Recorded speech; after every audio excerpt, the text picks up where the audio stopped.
Anyway, welcome to this seminar. Welcome to those of you in the audience. It's going to get quite hot and steamy in here, I think. I think it's mostly because of the humid conditions in Oslo and not because of the air conditioning system in here.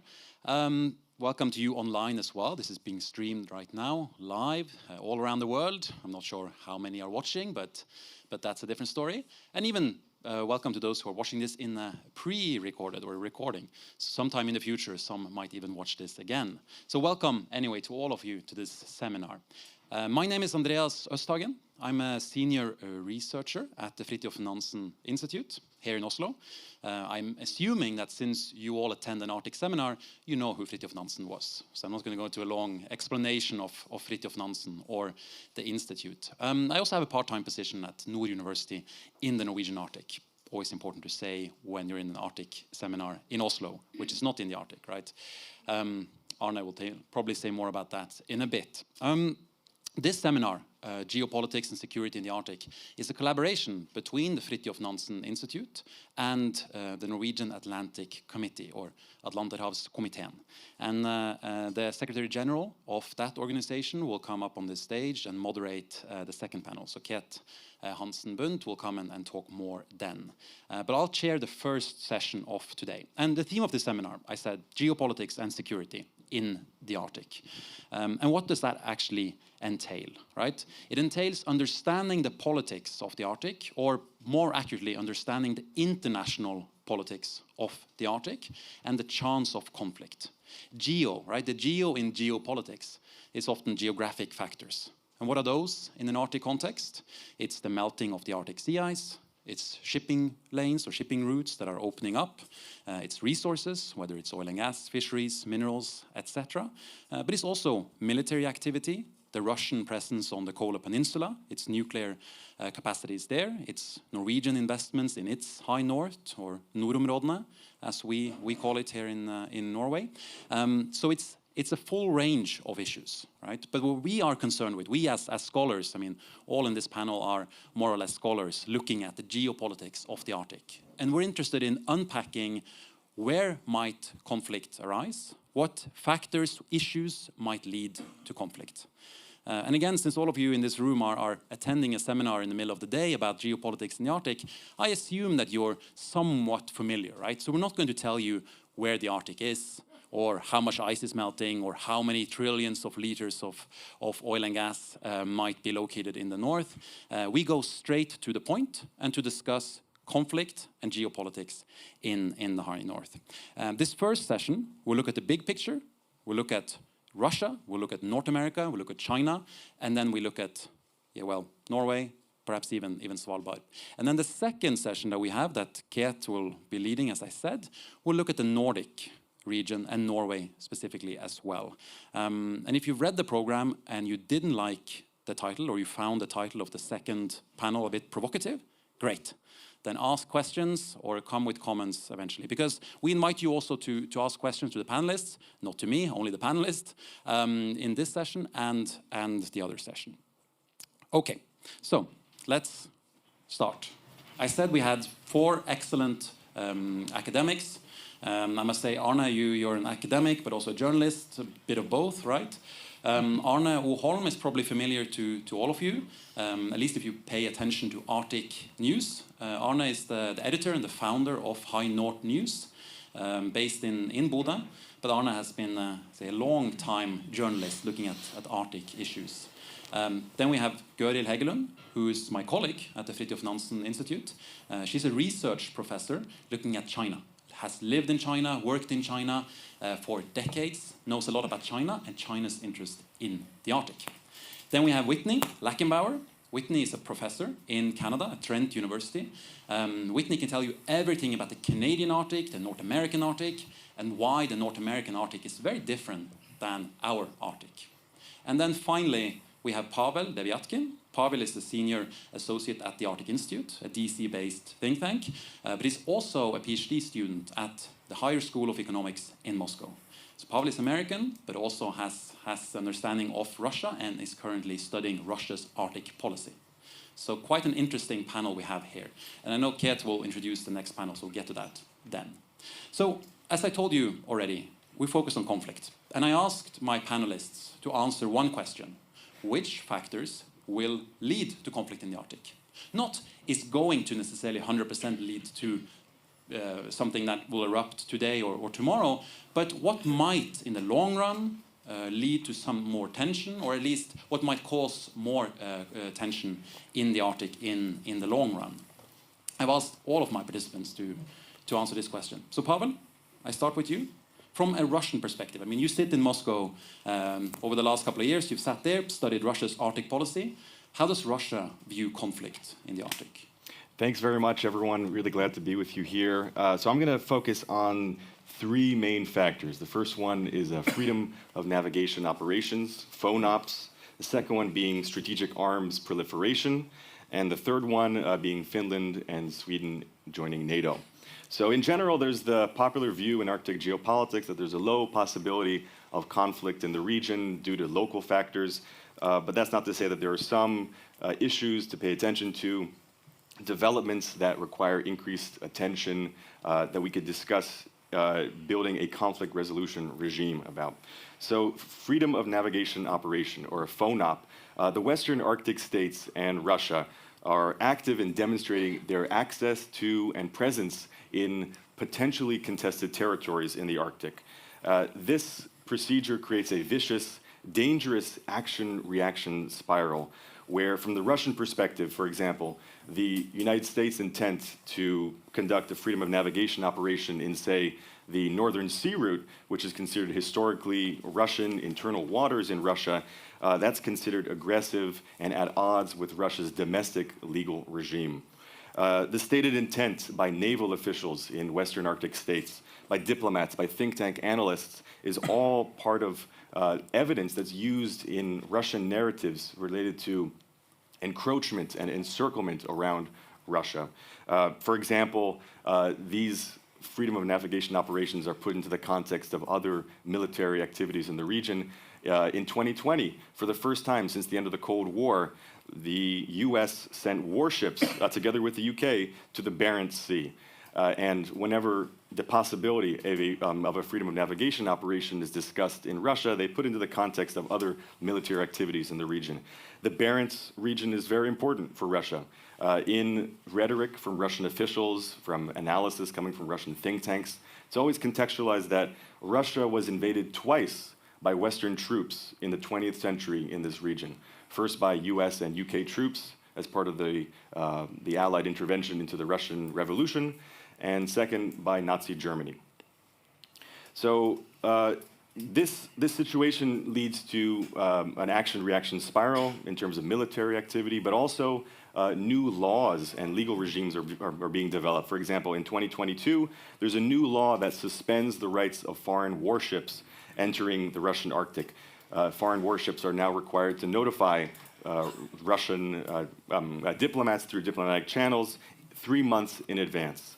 But actually, from different perspectives, actually from a US perspective, this is a completely normal procedure. A senior Arctic officer, Admiral Robert Papp, even said, the Russians are doing the exact same things that we would do if we saw we as in the Americans, that we would do if we saw increased traffic in our northern coast. So in turn, such developments are creating a security dilemma where both sides are striving to increase their military presence and followed by legislature like the new Russian law. This idea of a security dilemma is very scary, but it's long been observed in Arctic studies. For example, in the 2013 Department of Defense Arctic Strategy, they write that being too aggressive in anticipating future security risks may create mistrust and miscommunication. Risks could actually materialize. Perception that the Arctic is being militarized may lead to an arms race mentality. So the freedom of navigation operations that could hypothetically happen in the Arctic, that's one potential area for conflict. And as we speak, there's a US Coast Guard ship called the Healy, which is now entering the Russian Arctic waters and being closely monitored by Russian ships. But actually, interestingly enough, not being reported on in domestic media in Russia to not stir the pot, to not create some unnecessary trouble, but is discussed on social media in Russia. So the second factor I'd like to talk about is strategic arms proliferation. And that's especially after 2026. because that's the year when the new Strategic Arms Reduction Treaty, the New START Treaty, will expire. This year in February, Putin suspended Russia's participation in this Strategic Arms Reduction Treaty, but did not withdraw Russia, which means that they're keeping the numerical reductions of weapons, but there will be no more inspections of nuclear sites. So trust and dialogue is really diminishing in this area of strategic arms. Since the treaty expires in 2026, a lot of analysts see that after then, there could be a return to the unconstrained arms race mentality that we saw during the Cold War, cat and mouse submarine games under the sea ice. To put it into context, in 2023, actually in this month, in September, the Sarmat land-based ICBMs that are part of the Russian nuclear arsenal were put on combat duty. And the Zircon hypersonic cruise missiles are being used in Russia's Arctic military exercises. So this is part of a bigger story of tense nuclear developments. Lastly, the third factor I want to talk about is Finland and Sweden joining NATO. While this may be the obvious answer for potential conflict in the region, I want to share some ideas that are in line with the thesis that security issues are largely not emerging from the Arctic, but through the Arctic and rather part of global tensions. We are bound to see a future military buildup on the Finnish border. But actually, this may be related to making up for a reduced military presence after Russia transferred much of its military assets to Ukraine. This is the same as contextualizing Russia's military buildup in the Arctic after 2007, where after the dissolution of the Soviet Union in the 90s, Russia was almost absent from the Arctic, and the armed forces were concentrated on the wars in Chechnya. So just like contextualizing different concentrations of military assets by Russia in different regions, it's important to remember that, yes, there is probably going to be a security threat to Russia from Finland and Sweden joining NATO, but it's not as simple as that leading to a military buildup. It should be contextualized in the ongoing war in Ukraine. For example, 80% of troops were moved from Kaliningrad down to concentrate on the conflict in Ukraine. This shows that Russia doesn't necessarily see threats as emerging from the Baltic region. When Putin talks about Finland and Sweden joining NATO, it's interesting that he said that Russia has no problems with Finland and Sweden joining NATO. Rather, in these speeches, he talks about that the threat of Ukraine joining NATO is a threat to Russia. That Ukraine, in Putin's words, was turned into an anti-Russian military stronghold by the West, where Russian culture, Russian language was persecuted. And in his speeches, Putin says, but this was not happening in Finland and Sweden. So let the Finns and Swedes join NATO, according to Putin. But of course, other parliamentarians, defense analysts, people from the military defense definitely see a security threat from Finland and Sweden joining NATO. Russian experts actually, in the think tank community, the foreign policy establishment, distinguish between the Baltic states and Poland on one hand, developing a kind of military stronghold against Russia, and the Nordic states on the other hand, as being more inclined to cooperate with Russia, as perhaps when they are to join NATO, to act as a partner for dialogue between NATO and Russia. And so, but actually, in these speeches from Putin, he also says that if there is to be a transfer of military infrastructure to the territories of Finland and Sweden, that there would be a Russian military response or deployment of Russian military infrastructure. And this is, again, something that's long been observed in the Arctic, an action-reaction spiral, which is very dangerous. So some potential solutions to kind of think about when addressing these three issues. Perhaps from a Nordic perspective, it will be interesting to hear your thoughts, if it's possible to, especially on the question of strategic arms proliferation, to pressure the United States on developing a non-proliferation regime, given that the New START Treaty will expire in 2026, if that's possible, if confidence and security building measures are possible, if a return to military contacts is possible.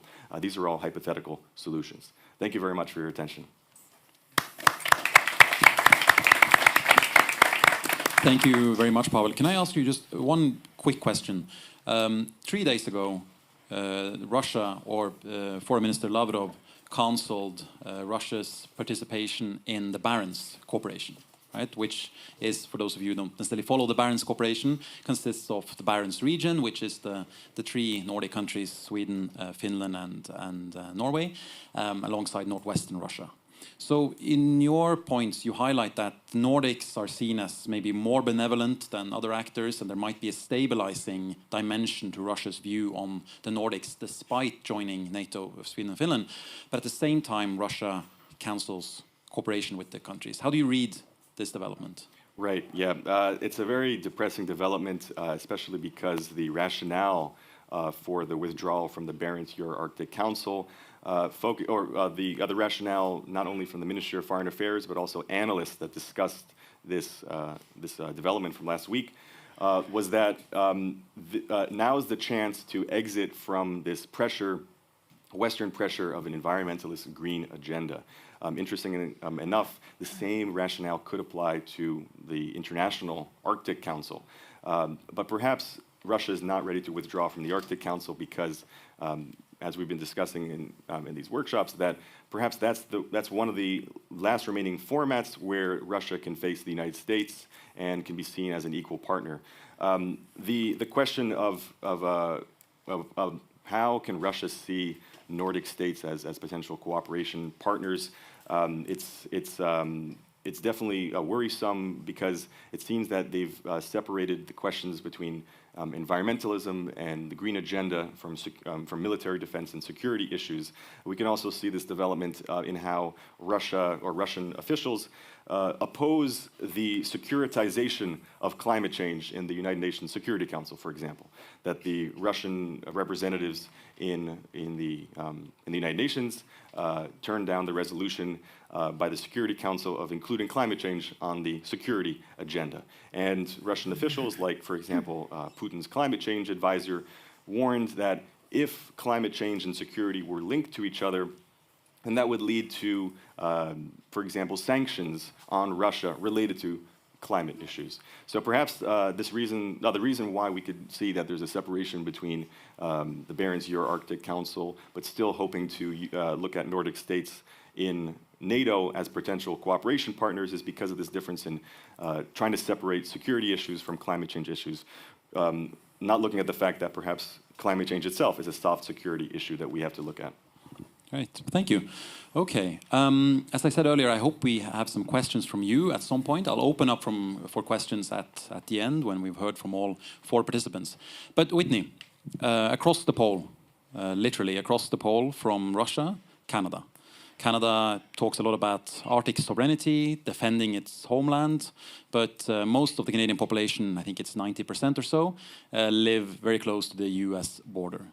What's the security developments in North America, Canada? So interesting. I think we're grappling, as many are, with a transition out of an era of optimism.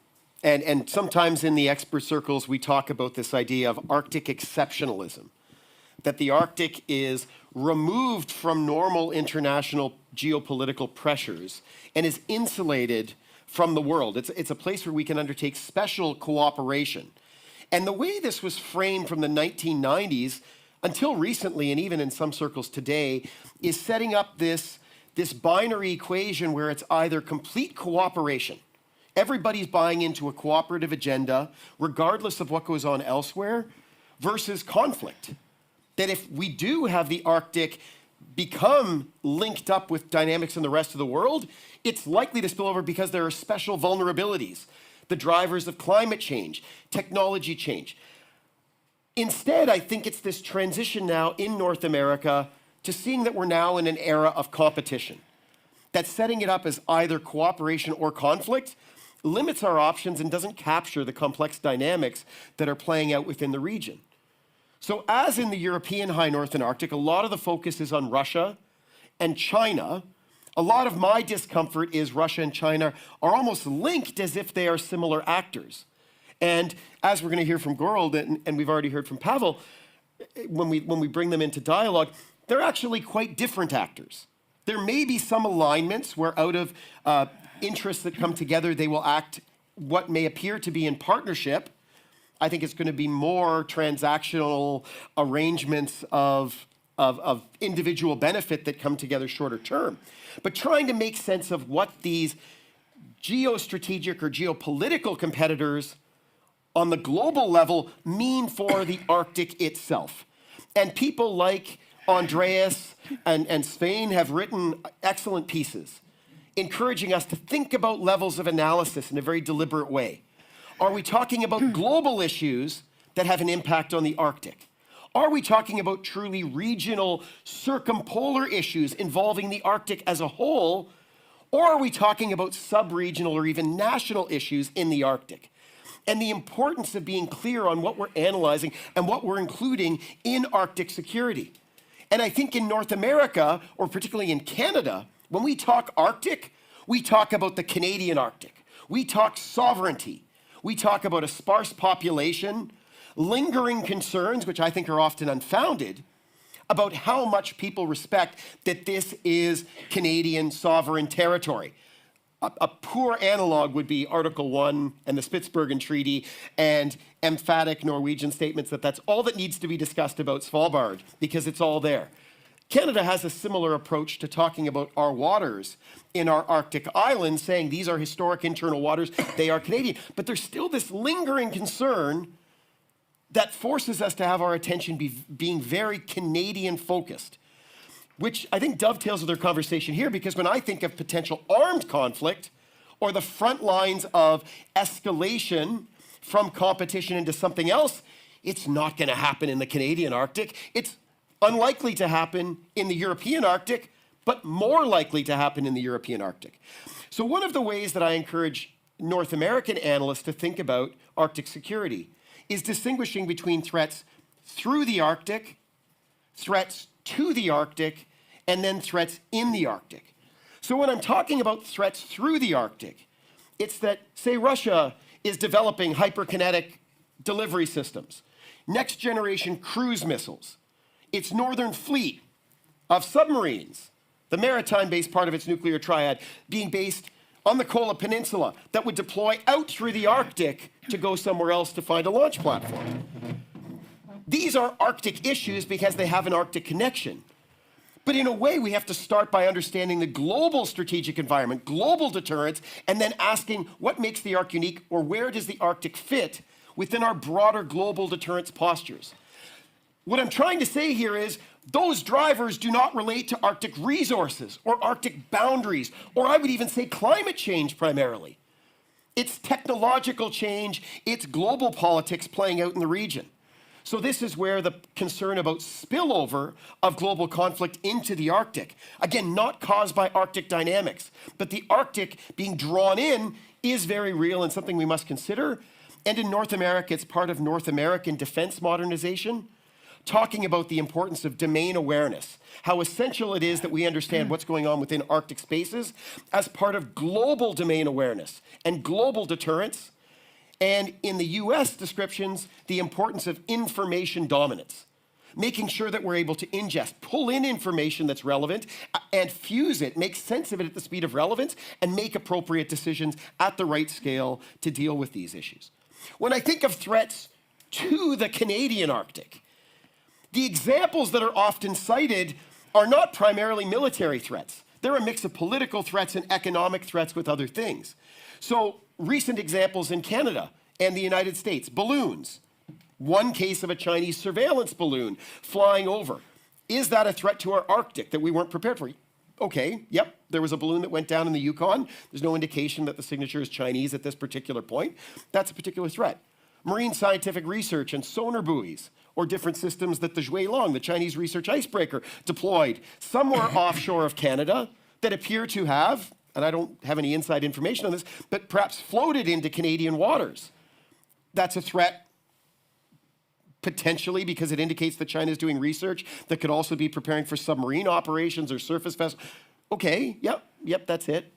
The likelihood, though, of an armed attack on any scale of Canada, despite fantastical imaginary sometimes this could happen, I still think are incredibly small. Instead, where I think the focus is on competition in the hybrid space. So non-kinetic, so non-combat exchange of, explosives on each other, instead looking at influence operations. It's economic footprints in the region, all things that, of course, resonate with some of the concerns within Norway. But it's really focusing then on this competition element. And how do we see the Arctic as part of our competing? And how are we making sure that it's the right security actors who are being brought in to dealing with these challenges? Where is it appropriate for defense to be the key organization preparing versus other security agencies versus other forms of managing the situations? And I think here, when we look at China, I think the Arctic states have done, at least the like-minded Arctic states, have done quite a good job of becoming aware to some of the vulnerabilities, to addressing them and mitigating them, and preventing them from being threats that push us towards a conflict. The last category are threats within the Arctic. And here's where I would suggest these are very much driven by climate change and the impacts of climate change on the Arctic, on human populations, the stressors that this means for northern communities. So this is where we enter into the realm, I think, primarily of environmental and human or societal security. And why I bring this up in terms of conflict is not because it's going to lead to Arctic conflict. Instead, as there are increasing demands for militaries to be called upon to help respond to humanitarian disasters or environmental disasters, and as public expectations ratchet up, that may limit the ability for us to use our militaries to go and be part of that deterrence globally. So in essence, these responsibilities domestically on the ground to protect our populations may change the way that we're looking at our militaries primarily being forward deployed in other parts of the world to prevent conflict. And then you can see where I'm going, right? This could spiral back where conflicts elsewhere eventually would spill over. I'll leave it there. Thanks, Andreas. Thank you, Whitney. I have one quick question before I jump to Gørild. And maybe it's a bit unfair, but it's on my mind, and I think maybe many of your minds these days, and it's India. It's India-Canada relations, right? This story that is spiraling out of hand, it seems. I heard today that India has cancelled Canadians getting visas to travel to India. Now, this is not Arctic-related specifically, but it links to your point about global tension, global spillover, because last year, India released its first Arctic policy, which, of course, also mentioned climate change, economic aspects, but also security. So how do you see these types of tensions, or even India's interest in the Arctic, and this story play out? So I love that there are many dimensions to it. I'll avoid the Canadian political angle, not because I'm not open to talking about it, but I think it's still speculative, but this is a tension point. India's interests I see in the Arctic as being about resources, being about science, third pole ideas, the Himalayas being linked into polar expertise. You even look at some of the early writings, it also ties into the origins of Indian Aryanism coming from the North Pole, like their imaginaries of identities that would legitimize their activity within the Arctic space. In some cases, it's been tied to the old, some of us remember the non-aligned movement sort of ideas of India as being the moderating influence in global affairs, representing the global South. I think all of these things may still be there, but primarily India's interest is about resources, and why would they not be interested in resources? Just like China, we should expect China to be interested in resources globally, including the Arctic. But then that competition. I mean, if we do see China and Russia closer aligning on Arctic issues, do we expect India to sit back passively on this?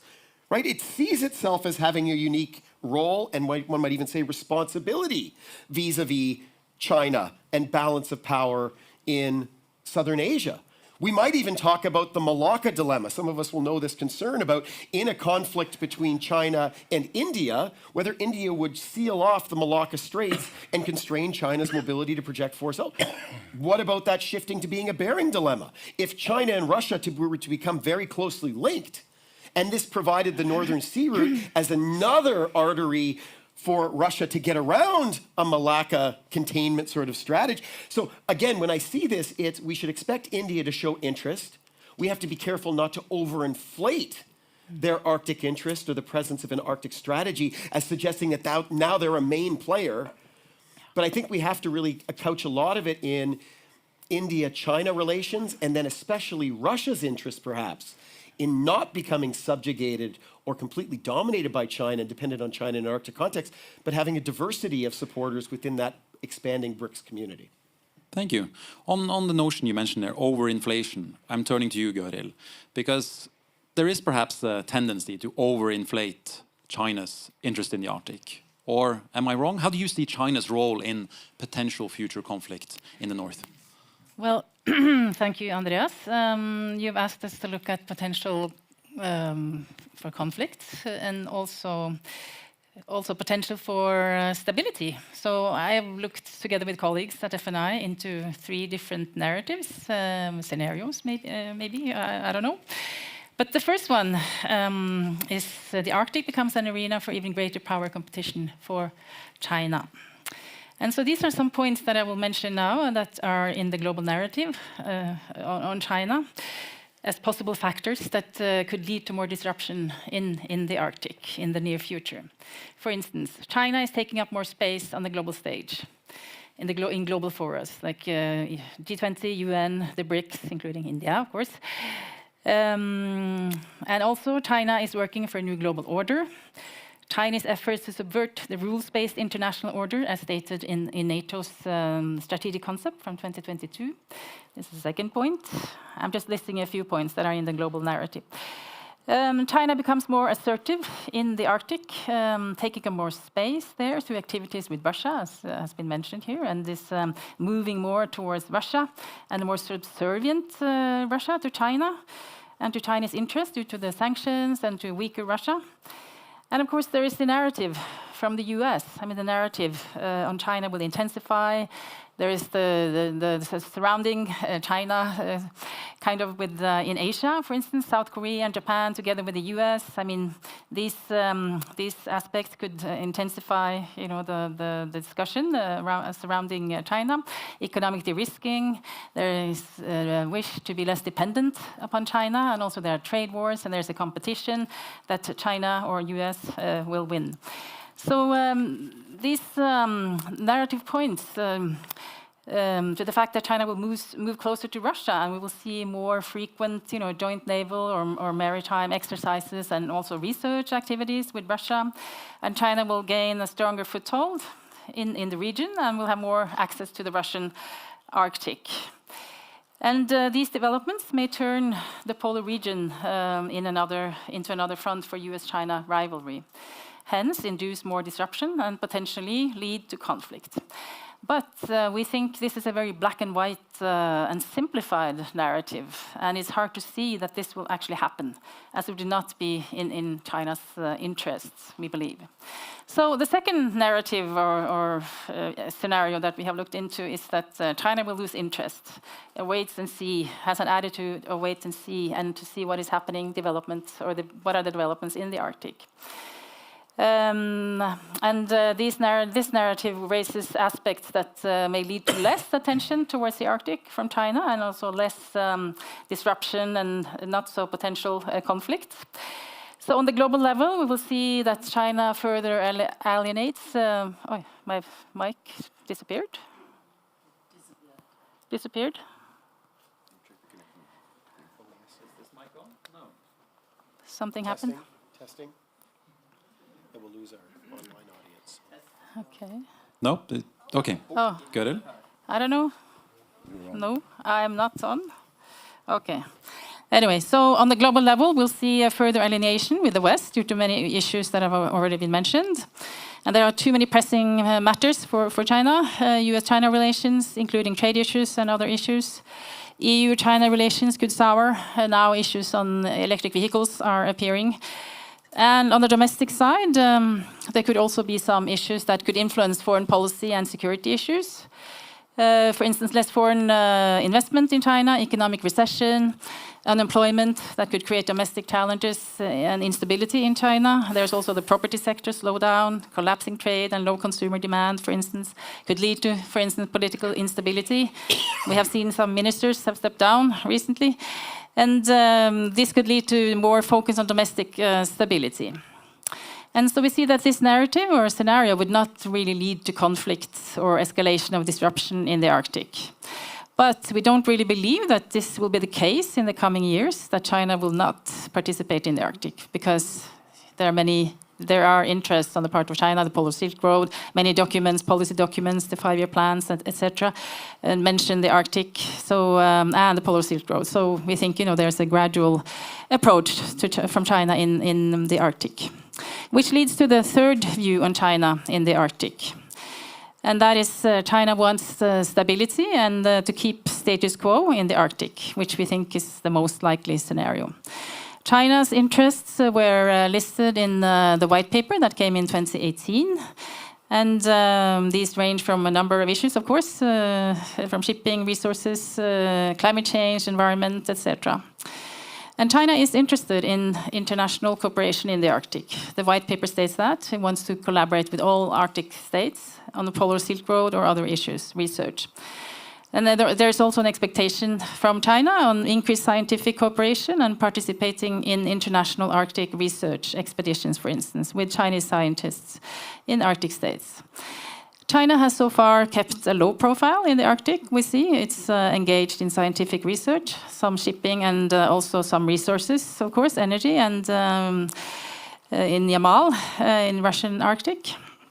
So China will be still interested in taking part as an observer state in the Arctic Council, definitely, and engaging its scientists in the working groups of the Arctic Council. And also to engage in bilateral cooperation on Arctic-related issues such as climate change, black carbon, chemicals, mercury pollution, and other domestic, other issues in the Arctic that also align very closely with China's domestic environmental policies. And Chinese Arctic stakeholders will also keep up their interest for the Arctic. There's a lot of both line ministries and researchers, institutions, that are interested in keeping up scientific research in the Arctic. So to conclude on this narrative, we don't really see any big potential for induced disruption or conflicts in the Arctic, as this would not be in China's own interest. China has indicated it would still prefer to engage the Arctic as a whole, including with Russia, for instance, through the planned International Arctic Science Station in Svalbard, where BRICS countries will be invited to take part in research. So India maybe also join that, maybe, in the future. It may lead to irritation, but I don't think disruption. So these are my few points.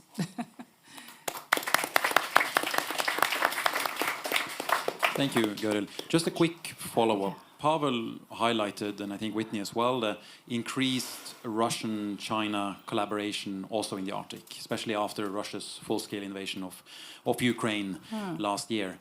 And you mentioned the white paper from China concerning the Arctic, but that came in 2018, right? Yes. So do you think that this increased collaboration, or the fact that perhaps Russia is being dependent on China on so many issues, also can lead to more tension, more conflict between the West and China?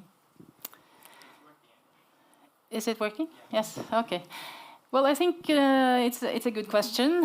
I think China has to maybe it has to make a decision eventually, on how much to align with Russia in the Arctic and how much it will continue to work with the Arctic states. But we do see that China also is interested in working together with Russia in the Arctic. I mean, not just Russia, but also on other Arctic states. But there was recently a meeting between the Chinese Arctic ambassador Gao Feng and the Russian counterpart on cooperation, climate, science, whatever, in the Arctic. So, this was not, I couldn't find it in the Chinese media. We tried to, search for it, but it was in the Russian media, and also I think it was in High North News, actually.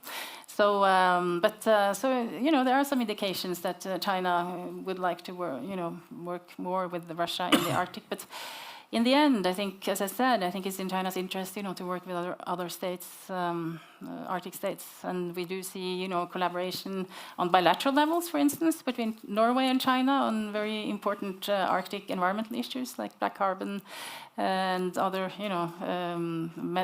mercury issues, etc. And there have been bilateral collaboration between China and Norway for many years on these issues. So, you see these issues in the Arctic that are also very important for China. domestically. So, I mean, the white paper, the starting point of the white paper for China is, of course, that climate change and environment are very important, and also impact on China, such as other countries, like India also says the same, and other countries as well. But we will have to see, I guess, follow the developments. Yeah. Okay, thank you. Okay, Arne, turning to Norway, or the High North News. We tend to, or I find, as a say, person from the High North who lives in Oslo, who attends these Arctic seminars now and again, we tend to sometimes talk about nordområdene, talk about the High North, without thinking about what happens in the Canadian Arctic or Greenlandic Arctic or even, say, Russian parts of the Arctic. There's a disconnect sometimes. But you sit as an editor in Bodø, you travel around, you told me before that you spent 3 months traveling along the Russian-Finnish border in the middle of winter. You told me it was quite depressing. But how does this look for you, conflict in the High North? It was very depressing, actually. But the journalists have to do what the journalists have to do. I mean, thank you for having me, Andreas, together with all these experts and you, the audience. I think my expertise is actually not so theoretical. It's more about living in the Arctic. I think I'm an expert about living in the Arctic. And that is the difference between most of you and myself. And I remember when you had the visit from Gerald Ford, the biggest warship in the world. It seems like it was a big party going on in Oslo these days. You were dancing on the beaches, there was music, there was flagging, there was selfies with politicians, and it was the cover of the newspaper for a couple of days. Well, that was a warship, and it disappeared out of the political debate, it disappeared out of the newspaper, and there was no more dancing and no more garden filled with speculators who wanted to see it. And where did it go? Well, it came home to me, actually. But we didn't see it. We never saw it again. We just knew it was someplace out in the area where I'm living. And when your question is it a conflict going on? Yes, the conflict is already there. Almost every morning when I wake up in my apartment, if I wake up in my apartment, I can look out of my window and see these warships, these smaller warships, bigger warships.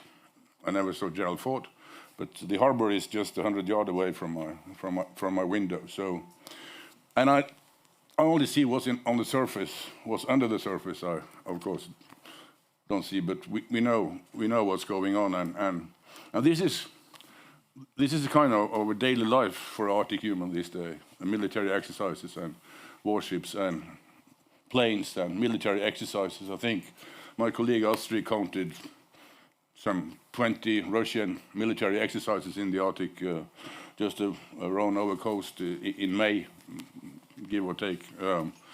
So that is a daily life for approximately 475,000 people in the north. And if you narrow it down to Finnmark, which is close on the border, it's a daily life for around 75,000 people living at the border. And if you even narrow it more down to Kirkenes and Sør-Varanger, that's really the daily life for some 10,000 people living on the border and seeing all these exercises. And when I say the conflict already is going on, because we are, I will point out two changes actually, or to illustrate how this conflict affect the people living in there. I normally spend a lot of time on Svalbard. I was last week. When I lived in Svalbard, that is back to around 2000 and 99 to 2006. Norway tried to build up a family society. That was the name of Longyearbyen. It should be a family society. The last 20 years, the last 2 years, that has changed. So when we get a white paper next year about Svalbard, I'm pretty sure, nobody will confirm it, but with some words you're going to describe the inhabitants or the people living in Longyearbyen as tools, as government tools. That is back when it was a company town. I mean, when I talk to people in Svalbard now, they are more and more aware of we are here as a tool of the government to protect a strategic important island. We can be ordered to travel back whenever they want, They are taking the possibility to go to election for every foreigner living in Longyearbyen, and so on. And if you so, that's a tool. On the other hand, you see how the government, especially into the election we had, the huge investment in Finnmark, that is to move people into Finnmark and onto the border to be kind of tools for the government. They want people to live there, to keep the conflict on a lower level. So that is a big change, mentally and also physically, for people living in the north these days. So talking about low tension makes no meaning anymore, in my opinion. We are kind of tools for the government, for the international government, for NATO, for Northern Canada, for all the Arctic states. We are tools that are trying to save lives, but we also have another purpose with this politics, which I like to underline, which is very important. This is a fight between democracy and non-democracy. And democracy in our world today is a very lonesome situation, as you know.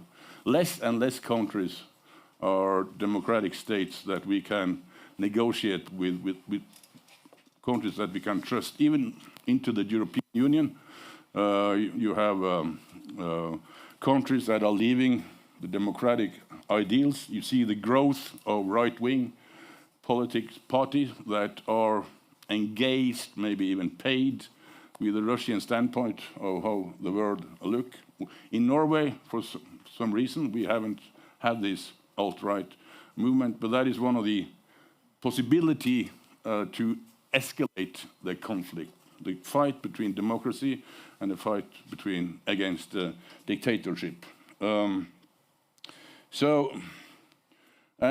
I also want to point out the BRICS, which you mentioned. I think the understanding of BRICS, this association together with Russia, China, South Africa, India, and now also Arabian Emirates and a few other democratic, beautiful countries. We shouldn't underestimate it, and especially when we sit in Norway, because Heinor's News had several stories now how Russia are trying to use the BRICS organization to move into Svalbard with scientific station and either in Barentsburg or in the earlier abandoned city Pyramiden. That is an international game, that's an internet play between democratic states and non-democratic states, using the Arctic as a playground for this theater. This is also a discussion, of course, about deterrence or reassurance, which is a discussion going on. More and more around the Arctic, we are predicting that deterrence is the only way to get freedom and peace. I'm not sure about that. I think even you will have trouble to find places where American deterrence had led to non-conflict. I can't remember any. For people living in the north, the balance between this is still very important, because the border is there and the border will be there all the time. Saying a couple of words about Svalbard more, because there is a mistake that there is a discussion about the sovereignty. We all agree, and I don't argue for that, the strategic meaning of Svalbard in a geopolitical conflict. There is no dispute about Norwegian sovereignty. There is almost no dispute about the treaty, even if the treaty is old. Most of the European countries won't open their mouths against the treaty as long as the situation is as it is now. That doesn't mean that this is an area for conflict, because who cares in the end of sovereignty and treaty? Ukraine shows us that not any agreement, not any treaty will save the world. So that is not the question. And that leads me to my and the stress the Russians are putting into Svalbard these days. A stress that, I'll give you a couple of examples. During the celebrating of the revolution, they flew a helicopter very low over the street in Barentsburg. If a Norwegian guy or girl had done that in Longyearbyen, They have been fined with hundreds of thousands of kroner. Nothing happened to the Russian. They put up a Russian sign in the middle of Longyearbyen on a shop. If a Norwegian has done that, we've been fined with 10,000 of Norwegian krone. That illustrates, I don't say that the government doesn't do what they have to do, but I say that illustrates the stress they are dealing with these days. Every decision that is made in Longyearbyen will be copied by the Russian other places on the archipelago in the north, which makes it very hard to take a decision. And then my last and most dangerous point, or what scares me most, is that if the Ukrainian war is going to last for a long time, two things will happen, may happen. I don't know what's worst. First thing is, when Russia, if Russia would decide to use tactical nuclear weapon, which of course is an obvious possibility, they have kind of serious discussion. Which area inside the NATO is it possible to use tactical weapon without the Article 5 come to spill? Which places can we use a tactical nuclear weapon without making a third world war? Well, one of the places in the discussion is Svalbard. The last thing is living here in the Arctic with what I called in an editorial the other day, with neighbors from hell. And I'm, of course, thinking about if the war will continue into the next American election, and if Donald Trump should be elected, and we have Putin on the other side, which, by other things, have Kim Jong-un as a common friend in North Korea, then anything can happen in the Arctic. Okay, thank you.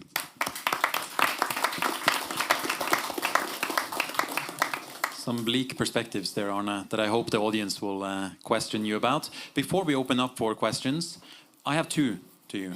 For quick one. The situation you're describing right now, when you're seeing these warships from your apartment in Bodø, how is this different from the Cold War? I mean, I was born during the Cold War, but I don't remember it. But you probably do. Are we back there, number one? And number two, you emphasize local population, you emphasize feeling of powerlessness, if I interpret you correctly. Do you have any agency? Are you the population in the Norwegian Arctic? I mean, you're 9% of Norway's population. Do you have ability to change these dynamics? Does Norway at large? I mean, there's probably some bureaucrats, politicians in the audience. Do we have agency vis-a-vis China, Russia, USS? Yeah, to try to give a meaningful answer to the last one. I mean, Norway is traditionally a country that use dialogue as the way we act in political situation. And when I talked about reassurance or deterrence, it's kind of strange for me to see that the most aggressive part of the speakers in the Nordic countries, at least, are scientists like yourself, researchers like yourself, that want us to leave the reassurance, trying to balance this. So that is maybe one way, but we to give the voice to the people living in the north is a part of reminding us that this is real. This is not only a theater that is played out. Referring to the Cold War, I'm old, yeah, Andreas, but I'm not that old. I mean, I was playing football and having fun with girls and starting to drink beer at that time. But I remember all these references to the war, which I hated actually, because I wanted to develop my own life without referring to the war we had and the following Cold War. So I mean, Jens Bjørneboe, the famous Norwegian author, said every human is evil, and I kind of more and more agree with him actually. That is dark, but on the other hand, I trust that my children and my grandchildren will try to change it this crazy world. So a little bit optimistic. Okay, I like the optimistic tone. We have 19 minutes for questions, comments, and my colleague Gabriella has a microphone that you have to speak into, so that people who are watching it online, the thousands of people, can hear you as well. Do we have any comments, questions? Yes, there's one there. We'll collect a couple if there are many. There's one there. Any other hands? I see a hand there. Great. A third one. Perfect. Okay. Go ahead, sir. Thank you. Please introduce yourself as well, and Yeah. be brief with the question. Yeah, of course. Antonio Scotti. I live here in Oslo, and I'm a researcher right now. And my question is about the access that has been given to Chinese trade to Vladivostok. That historically it was closed to Chinese trade, or this is as much as you can understand from the news. And now something changed. So now there is Chinese access to this port. And my question is, how important is it also for the possibility for China to project influence in the Arctic?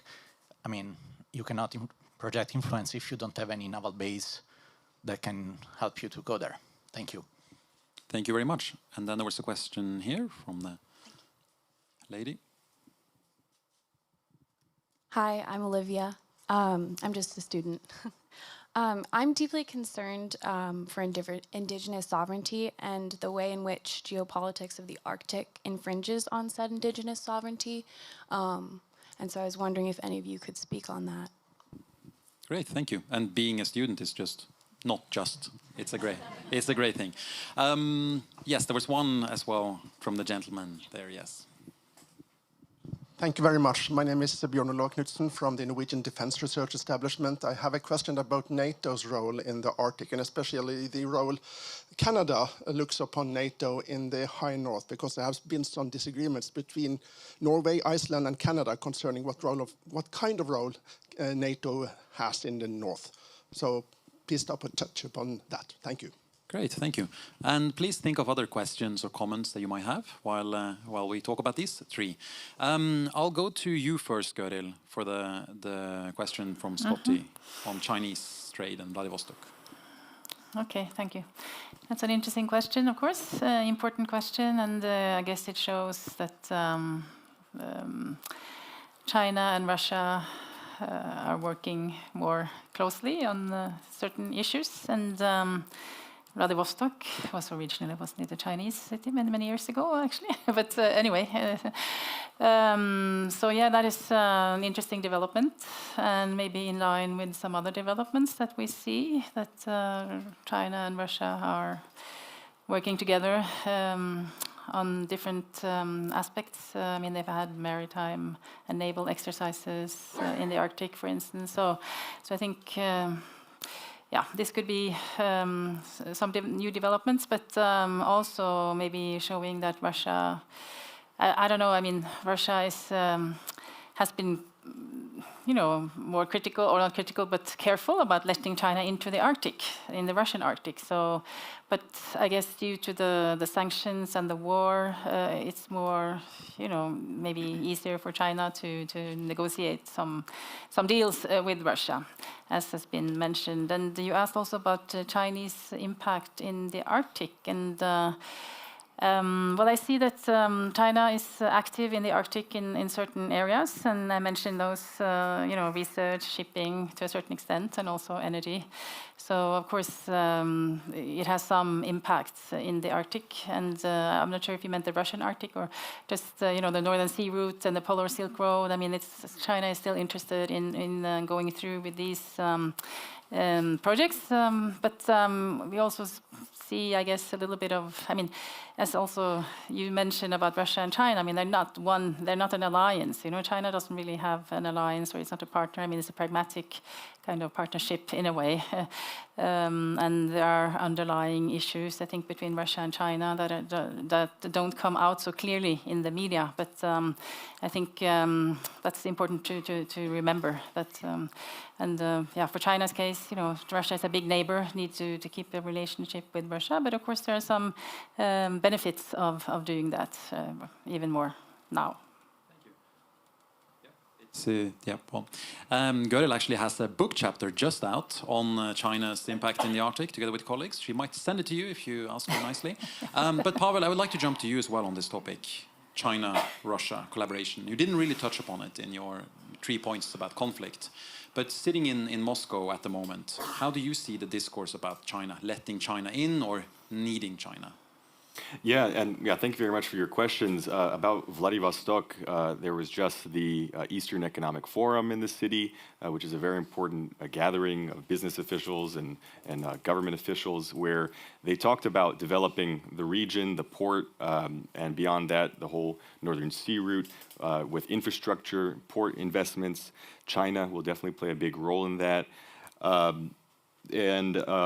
In terms of cooperation between Russia and China, we hear a lot about this Polar Silk Road, and that China's interest in the Arctic is part of the Belt and Road Initiative. But actually, I would just warn that this relationship between Russia and China is actually quite ambiguous, and there are many cases you could point to beyond just the Chinese and Russian warships operating together off the coast of Alaska. There's also, of course, the huge investments on the Yamal Peninsula and the oil and gas projects in the Russian Arctic. But it's ambiguous in that there are some cases that there's a lot of evidence that indeed that Russia doesn't want to welcome China completely to the Arctic. You might look at how there was the case of Russia's top Arctic scientist from the Russian Arctic Academy of Sciences, Valery Mitko, was arrested a few years back for allegedly sharing state secrets about Russian submarines with the Chinese. Something like that wouldn't happen if there was a real alliance between Russia and China. Perhaps you could also look at that there are the statements that, yes, there is no alliance between Russia and China at the global level or in the Arctic, but I forgot which officials were they. Was it Xi Jinping and Putin who said the friendship between our countries is now at a level higher than the alliances of the Cold War? So it's definitely an ambiguous relationship, and perhaps isolated to something like scientific cooperation, and especially looking at the BRICS in Svalbard, and also the snowflake stations that were bound to be developed in the Yamal and Murmansk regions of Russia. They were supposed to be something similar to the Fulbright Arctic Initiative that invited foreign researchers to Alaska in the US. And now it was supposed to be something international, bringing researchers from the 7 other Arctic states to the Russian Arctic. Now that is also going to be a Russian-Chinese collaboration between the Ministries of Education and Science between Russia and China. So it's ambiguous.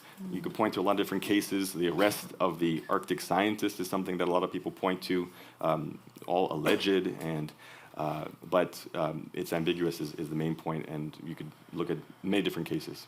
Thank you. Thank you, Pavel. Whitney, both the question from Olivia concerning indigenous sovereignty. I mean, you have a different situation in Canada that we do here in Norway, so I would love for you to reflect a bit on that. But also, I know you're burning to talk about Canada's interesting position on NATO in the Arctic. Yeah, thanks. First of all, I will just say we also have to be careful about hot air and political rhetoric by people trying to signal things. And I think sometimes friendship without limits does have limits when we see actual amounts of Chinese investment in some of the desired areas where Russia has been trying to seek it. Thank you, Olivia. Fantastic question. I think there's several dynamics to this question, so I'm just going to touch on a few points and be really happy to follow up with you afterwards. Partly, it's the shift in focus. As we put more emphasis on geopolitics and geostrategy, how much is that diluting the attention on indigenous peoples as rights holders living in an Arctic indigenous homeland as being marginalized as being the most important question? So that's key. UN Declaration on Rights of Indigenous Peoples, many other domestic laws or instruments also acknowledge the importance of making sure that there is consultation and also free, prior, informed consent with indigenous peoples, with military activities in their homelands. Where I think a lot of the pressure points now is on the transnational identities of Arctic peoples. And we're seeing this play out, difficult relationships within the Inuit Circumpolar Council, within the Sami Council, managing peoples who actually have kin living in Russia. And their obviously very uncomfortable position in trying to navigate this war and how it's affecting them. I'm really happy to chat more about that as well, and what the implications are going forward. As well, I think we have to look at where the most direct infringements on indigenous sovereignty are occurring right now in freedom of expression. It's in Russia. The Russian Association of Indigenous Peoples of the North, Small Peoples of the North, RIPON, is an instrument of the Russian state. It's part of the Russian state, claiming that only it can speak for Russian indigenous peoples. We see initiatives, including partnerships with High North News and others, to make sure that there are Russian indigenous peoples living in exile outside of Russia, that they have platforms to be able to counter some of those narratives. And we have excellent research being done by Russian scholars, appeared Arctic Review on Law and Politics, a couple of pieces over the last year, talking about the disproportionate number of indigenous peoples in Russia and people living in remote regions being conscripted into the forces being forced to fight in Ukraine. So really important issue area, and one that I think is very worthy of attention. Quickly pivoting to your question about NATO and Canada's position, it's shifted substantively since 2014. I would have been one of the voices, not in the establishment, but in the academic realm, up to that point saying, if we are going to insist that this is high north, low tension, it's no longer low tension, by the way, I agree. But at that time, if we were holding on to this mantra, to then have NATO take an explicit interest in Arctic security and speak to it, we'd be undermining our own narrative vis-a-vis Russia of this being manageable and not being primarily a military problem set. Canada changed in 2014. I think we realized the limits of that kind of optimistic messaging, realizing NATO has always had a role in the Arctic. Now, restraining from speaking about that role is no longer productive. So as of 2017 in Canada's Defence White Paper, Strong, Secure, Engage, we indicated that yes, there is a NATO role. Canada is still working in partnership with our allies to figure out what that role is. And I'll end with something that kind of blends almost the two questions, which is we talk about conflicts, and I think it's thinking about internal political conflicts that are caught up in some of this geopolitical and geostrategic competition, two of which might look at NATO in longer term. If NATO is pivoting more towards a high north or Arctic focus, how are the southern or eastern NATO members going to feel about this redirection and focus when in many respects they would love to have those resources and attention directed to areas that they think are critically important? And then the same thing, internal political cleavages that we can expect competitors to want to exploit, both north-south within our respective countries, and Arne did a wonderful reflection on some of those differences of viewpoints, and certainly the indigenous, non-indigenous one is one that I am certainly looking towards as areas of vulnerability, but also great opportunity for us in building those resilience and making sure those relationships are able to withstand those challenges. Thank you, Whitney. Arne, I would love to hear your comments as well, but I'm allowing for a couple of more questions because I know you can comment on most things. There was one question from a gentleman there in a blue shirt. I'm Fridtjof, civil engineer. I must be older than Arne Holm because I served 1 year in the military service during the Cold War. And I'm sad to see that we may be back to that period. It was not very nice. But back to a possible option in the future, the Northeast Passage. I think that is quite promising, that we could go through the Northeast Passage with ships and avoiding the Suez Canal. Right now, Egypt is doubling the fees in the Suez Canal, probably elevating even further. And also a lot of energy going around that long route. And how are you looking upon the options and difficulties in creating a viable commercial opportunity there? Thank you. Then there was one question from the gentleman back there with the tie. Any other final comments or questions for this panel before we jump to the next? No? Okay, sir. Okay, thank you. My name is Björn Bø. I've been in civil aviation all my life and from many years in the Civil Aviation Authority. One thing that has been bothering Norway for some time started about 5 years ago, and I saw in the newspapers it has been quite a huge escalation, is GPS signal disturbances in the East Finnmark region along the Russian border. How do you see that into this context? Is it just a nuisance factor, or is it a sign of more serious things to come? Thank you so much. Thank you very much. Arne, I'm actually going to turn to you now, both in terms of the questions we had previously, if you have any comments on the NATO or China-Russia relations or indigenous sovereignty, but also especially, I mean, I know your High North News reporters, some also here in the audience, write a lot about the Northern Sea route, as well as what happens in Eastern Finnmark. Yeah, we have, to go to the Northern Sea route first, we have, I think we have the world's most exact and precise following on what's going on the Northern Sea route. Actually, from day to day, I have a journalist that is kind of a nerd looking at this multi-humpers. We like nerds. He's very clever. So, yeah, when we started to cover, because High North News is about business and politics, and the invasion of Ukraine and back to 2014 meant that we had to go more and more into security policy, but still we tried to follow the big industry. Also to mention Chinese industries in the northern part of Norway, which is a big part of the northern economic, actually, is Chinese. But the Northern Sea route used to be a commercial sea route. It's not today. It's not today at all. And to see what kind of preferences private companies or international companies will take of Northern Sea route, if that is open up or possible to do, it's impossible to say today, actually. There was, even before the invasion of Ukraine, there was a lot of bankers and insurance companies trying to greenwash their own business by saying we are not making insurance for ships sailing to the Northern Sea route. That was bullshit, greenwashing. It will always come down to what is cheapest and how can we get the good fastest. So to look at the Northern Sea route today, I think it is two things. That is the way Russia still feeds the world with oil and gas on a daily basis. And they are using more and more ships that are not actually made for going into the ice, shows our study of the Northern Sea route.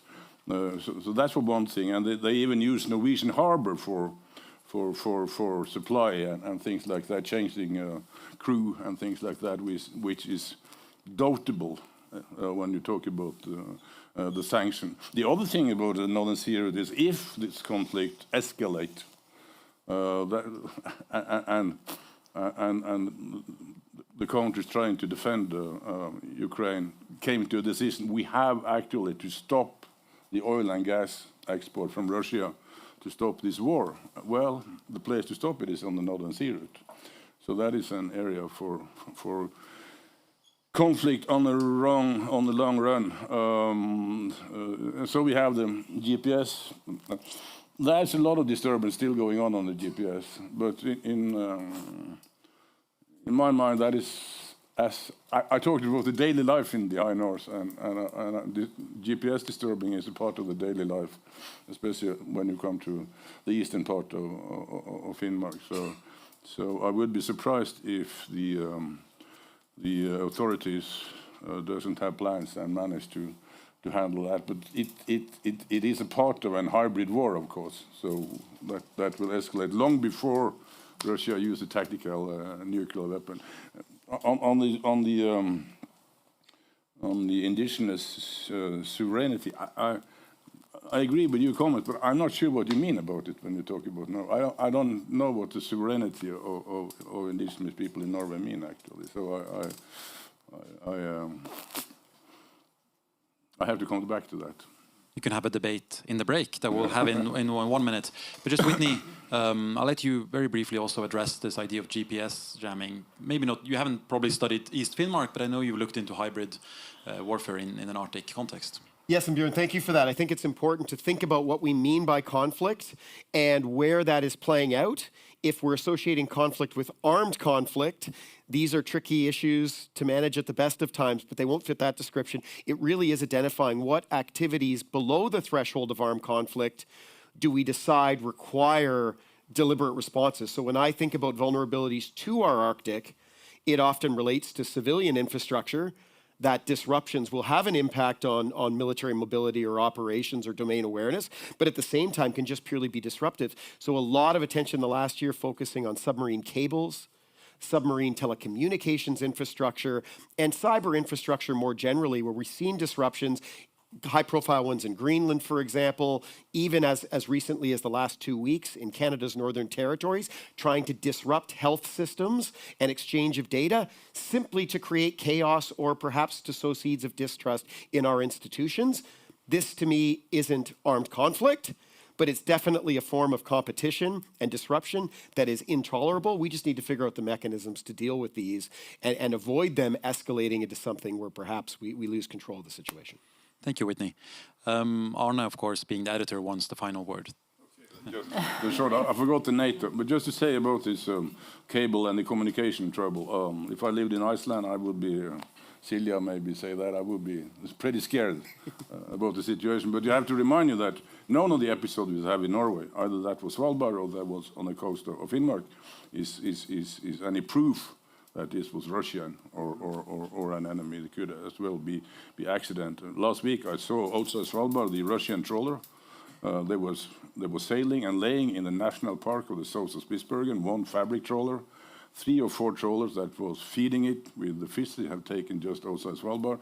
And just outside the national park was a supply ship for all the ships. So the activity is going on. I just want NATO, I mean, I forgot the NATO. That's one thing. When I talk about how NATO would react, I pointed out when will Article 5 get into to play, and for me, it's hard. If you look at what's going on in the rest of the NATO with migration, with the war going on in Ukraine, with financial trouble, with right-wing parties growing up, again, who cares about what's going on in the Arctic? Why should Belgium, why should Austria use their weapons in the northern part of Norway or in Svalbard if Russia attacked? Okay, then we're ending this session on that pessimistic note. If you disagree with Arne, counter him over there in the back where we have, I think we have some croissants and pain au chocolat. We'll do a 15-minute break and then we'll turn to the Nordics where Kate will be leading the session. Thank you very much. Give them applause. One of our panelists are flying back to Helsinki and he wants to run as soon as possible. My name is Kate Hansen-Bundt, and we are cooperating on this seminar with Fridtjof Nansen Institute, as Andreas told before the first panel. So welcome back to the second panel, where we will focus more specifically on Norway and the Nordics under this very comic subtitle buffer or collateral damage that Andreas has provided us with.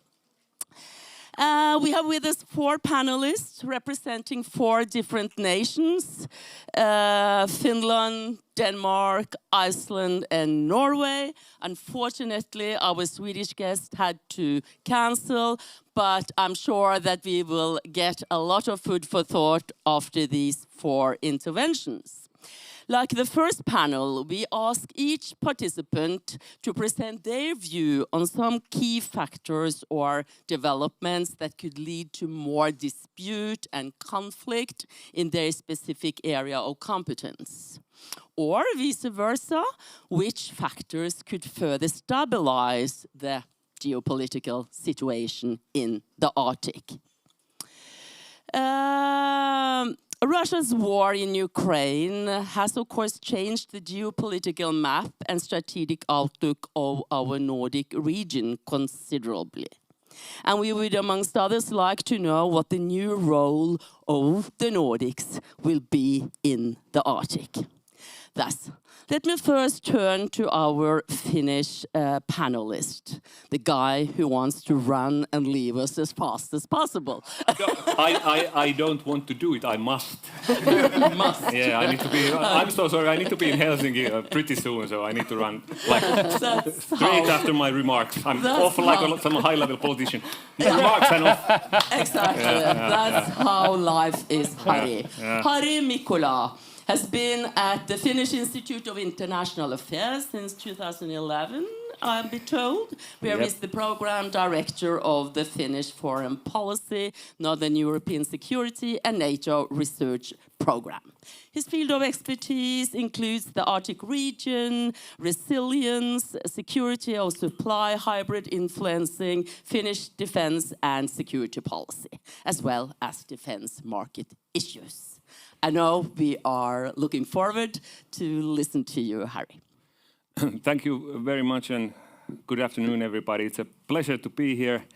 And once again, my apologies that I need to leave pretty soon. So what are the key factors or development that could lead to more dispute and conflict in the Arctic? My answer here is basically twofold. I think the security environment will be more dangerous first if we overestimate the potential and possibilities of Arctic cooperation. And second, if we underinvest and fail to build up deterrence in the region. Now, before going deeper into these elements, I could say a few words about where we currently are in Finland. Of course, as you can imagine, things has changed dramatically for us over the past year or so. The NATO accession was something that most of us couldn't see even possible. Until then, it suddenly was.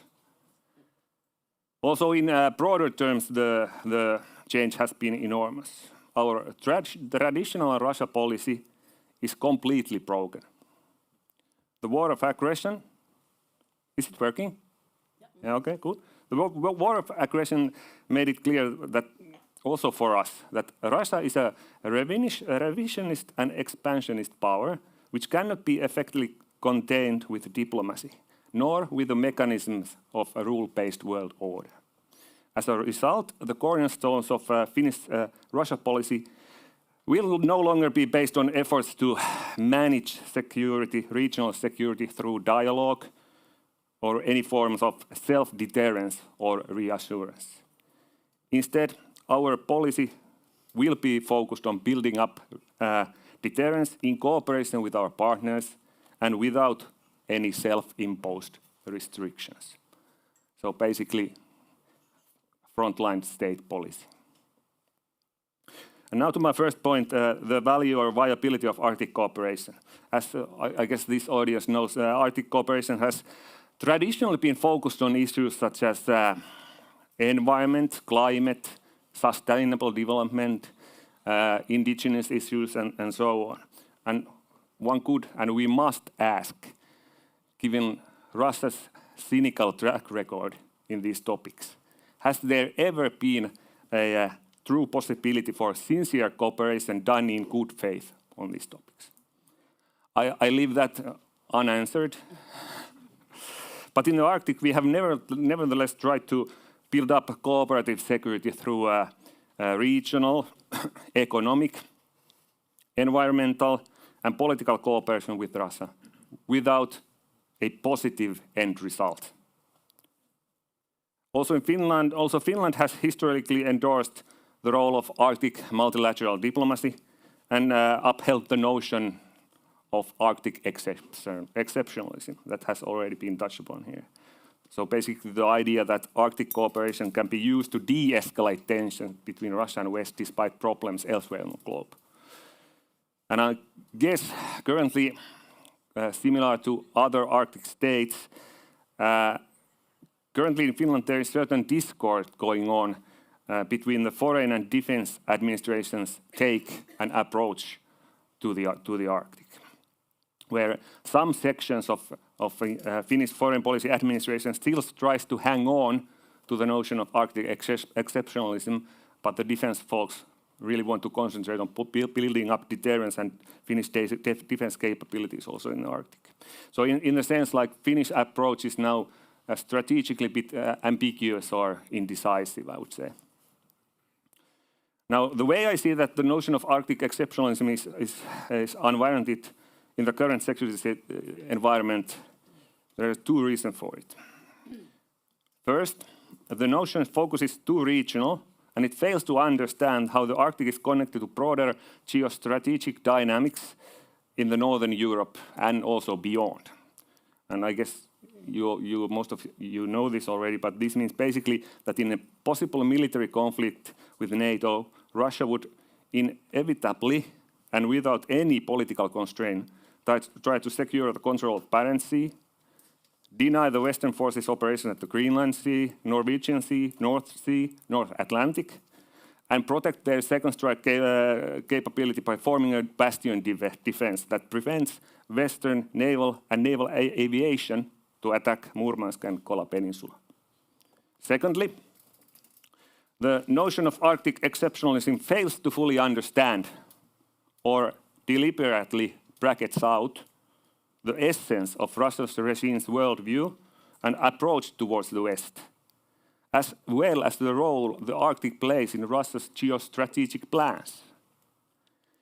Here the determining problem is that the Russian regime sees that it is a long-term strategic, cultural and civilizational, and I want to emphasize and underline this civilizational struggle against the West. The country sees world politics as a constant struggle between great powers. It has ontological and deep-rooted antipathy towards the West, and its strategic culture is currently based on violent imperialism. The Russian challenge is systemic and long-term in nature, and there's no going back to the status quo preceding the invasion or the aggression. In this context, it must and should be stressed that Russian military and economic capabilities in the Arctic will remain key enablers for Russia's aggressive behavior and its ability to achieve its foreign policy goals. Furthermore, I want to underline that through regional cooperative practices, the West has unintentionally facilitated this capacity.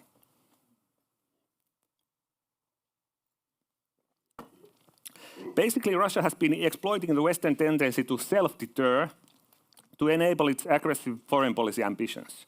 The high north, low tension mantra has provided excellent openings for this. Here, Kremlin has tried to direct interaction, especially towards Arctic multilateral cooperation, so that the Western Arctic countries would, instead of enhancing deterrence in the Arctic, concentrate their attention to environmental and climate-related cooperation, which is, of course, of vital importance for all of us here, all of us in the West. In many ways, the Russian information campaigns to cultivate the notion of Arctic exceptionalism and the mantra has been effective. First, high north, low tension mantra has helped to keep NATO out of the region. Second, it has steered the West to underinvest in Arctic defense capabilities, simultaneously helping Russia to strengthen its relative position in the region. Third, it has helped to gain access and utilize research projects that help to improve infrastructure and living conditions in the north, thus facilitating also energy projects and military infrastructure in the region. And fourth, it has constructed an impression of the region as a stable investment area, which helped to attract foreign capital for Arctic mega projects, which in turn has helped Russia to maintain its status as energy superpower and also use the energy weapon against the West.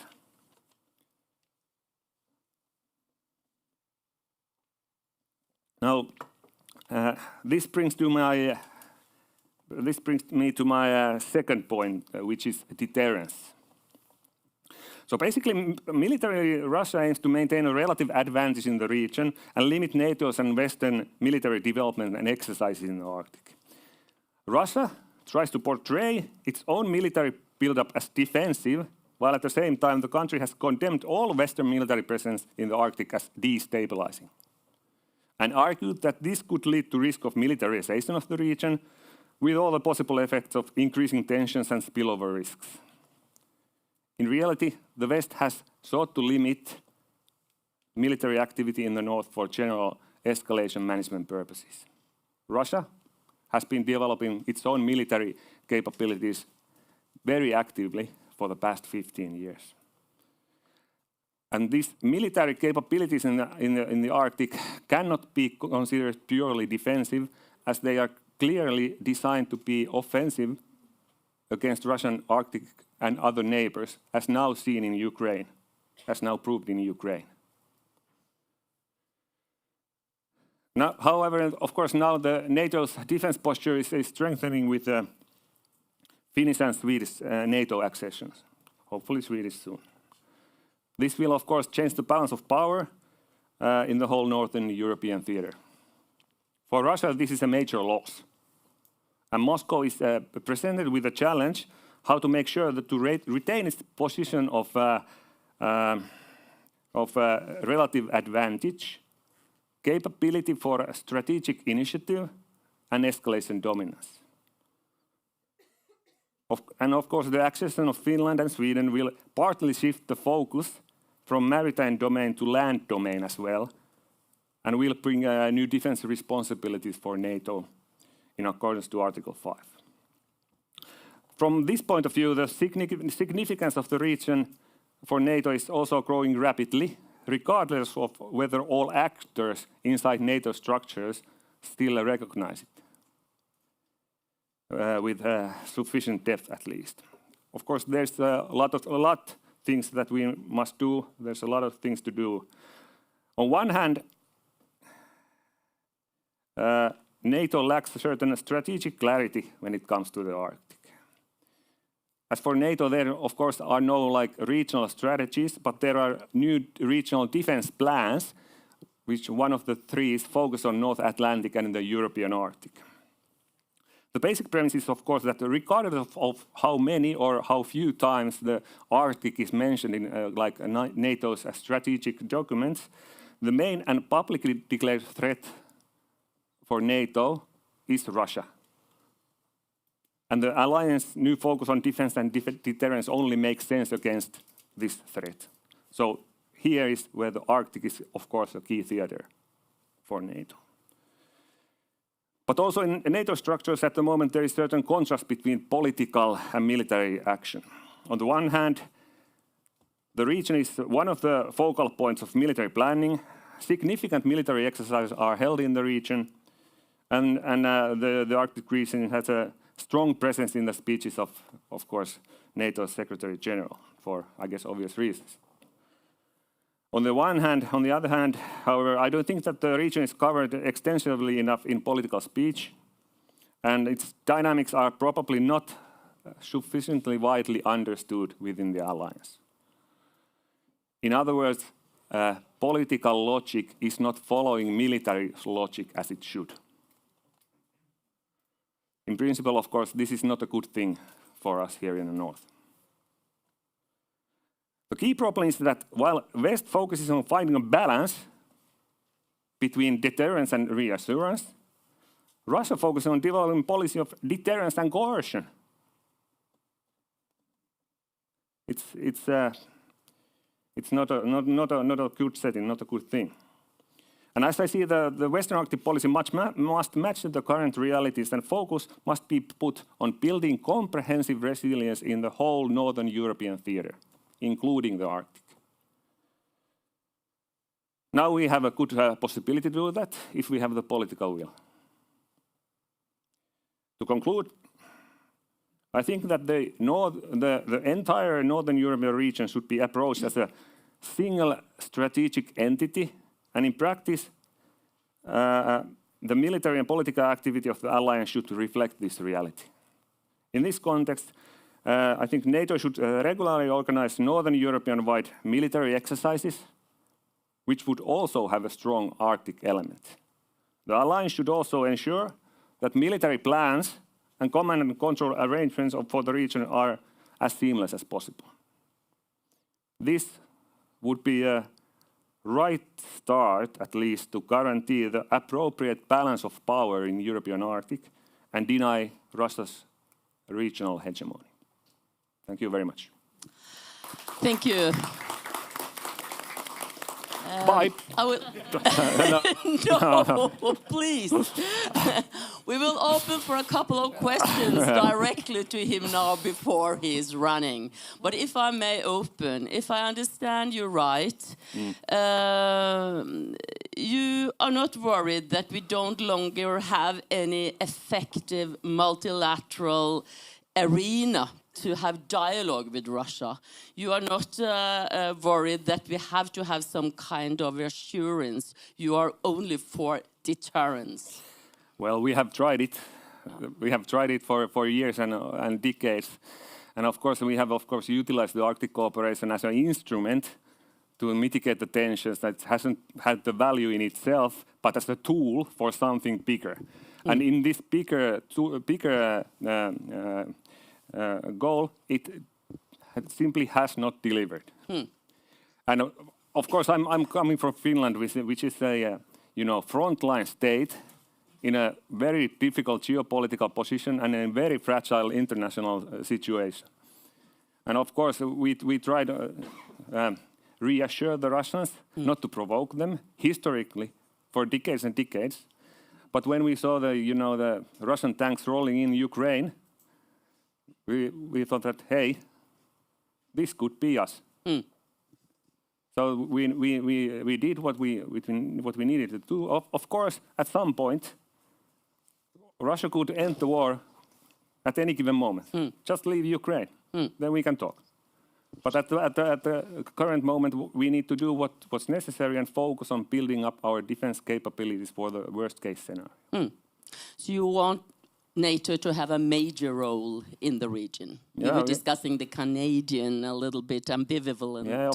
This is, of course, a politically sensitive topic because the discussions about NATO having separate blocks or fragmentation is a highly sensitive issue, of course, but we don't need to go that far to NATO. We can also talk about other arrangements such as Nordic cooperation, trilateral cooperation, and the comprehensiveness of the approach we need to build up whole of Nordic deterrence against the threat, including civilian elements, including logistics. So welcome to NATO. Happy to have you. Thanks. Do we have any questions before he will have to leave us? We can have a couple if you... Yeah, please. In the front row. I give you my mic. Hi, Pavel Devyatkin, Arctic Institute, Higher School of Economics. My question is about the dual threat of Russia and China together. In U.S. Arctic strategic documents, like from the Department of Defense, from the White House, from the National Security Council, these two countries are named together. So not just Russia as one threat, China as another, but is the dual threat of Russian-Chinese collaboration in the military spheres, economic spheres, and other spheres perhaps seen as a threat to Finland, but also I'll be happy to hear to NATO, to other Arctic states from other speakers. Thank you. Okay, over to Canada. Great, thanks. Whitney Lackenbauer, Trent University. Wondered, Harri, if you could share any insights. Finland is often held up as a great example of the total defense or resilience model of how to anticipate and really empower a society to withstand some of the challenges, say, in the influence space or information space. I wonder if you can share some insights from a Finnish perspective on what Norway and a country like Canada could learn. Back to you. Thank you. When it comes to Chinese-Russian cooperation, of course, we have addressed that in the previous panel, and I won't repeat that. But from a Finnish point of view, everything that makes Russia more capable to wage war in Ukraine or make it more strongly in its foreign policy is not a good thing for us. And of course, the Chinese increasing presence in the European Arctic can be considered more as a threat than an opportunity, for sure. But of course, for us, the main threat is and continues to be Russia, which is a potentially existential threat. But at the same time, we are now part of the alliance, and we have had, traditionally, we have had this pragmatic approach to China, meaning that publicly we haven't been discussing issues such as human rights and all of that. But now when we are basically so heavily focusing and building up our deterrence in cooperation, for instance, with the Americans, there might be situations where this kind of a policy line might face some pressures. When it comes to deterrence, indeed, Finland has received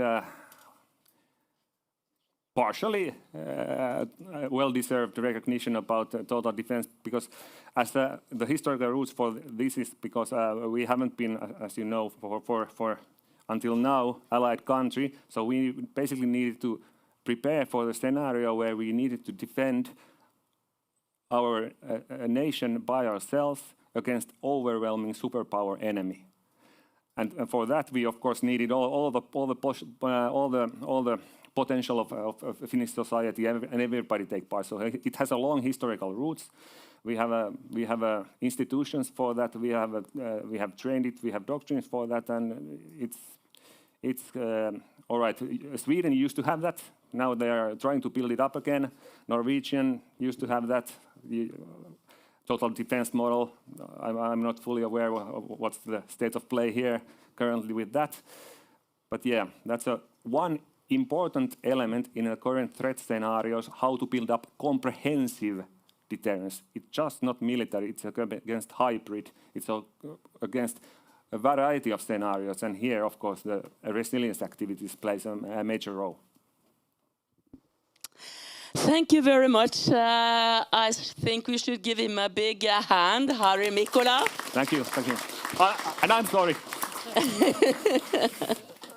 Safe flight home. This is not a classy act. I know. I know. Safe flight home. Thank you.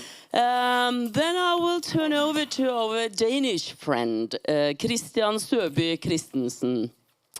He is a senior researcher at the University of Copenhagen at the Center for Military Studies, Department of Political Science, where he also have the role as deputy director. Kristensen's research interests fall broadly within the realm of international security, and he has published on Arctic security, preparedness and resilience, Danish and European security and defense policy. Welcome to Oslo. I would also like to hear how you see the new role of the Nordics would be in the Arctic region in the coming years. Thank you. Well, thank you so much, and thank you to Andreas and to all of you for inviting me here. I look really forward to the debate. I think I'll try to sort of answer your questions, but through a slight detour through a new, sort of relatively new, just before summer, the Danish government presented and got a majority for a new so-called defense agreement in Parliament. And I'm going to talk a little bit about that and talk about the role of the Arctic in that defense agreement and thus also in Danish defense and security policy. And on that basis, I'm going to highlight three, I'm sort of undecided what I should call them, whether they're problematiques or inconsistency or paradoxes, but we can discuss what I should call them. Anyway, I think they point to something, some wider issues about what the strategic, political, military questions or challenges will be for both Denmark but also the other Nordic countries as they face a new strategic situation, evidently in the Arctic after the Russian invasion of Ukraine. So I think I'll start with the Danish defense agreement that the government presented just before summer, or presented it in spring, and then finally got a final majority in Parliament. This, of course, is very largely the Danish response to the Russian invasion of Ukraine, right? So it's the Danish Zeitenwende. And in many sense, this defense agreement is a turning point. It stipulates that the Danish budget should finally reach 2%, of course only in 2030, because we're not that afraid of the Russians, as perhaps is the case in Finland or Norway.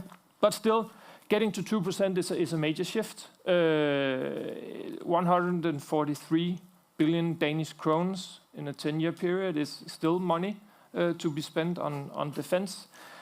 And then, of course, getting rid of the EU opt-out, ensuring that Denmark can be an even more central part of European security and defense.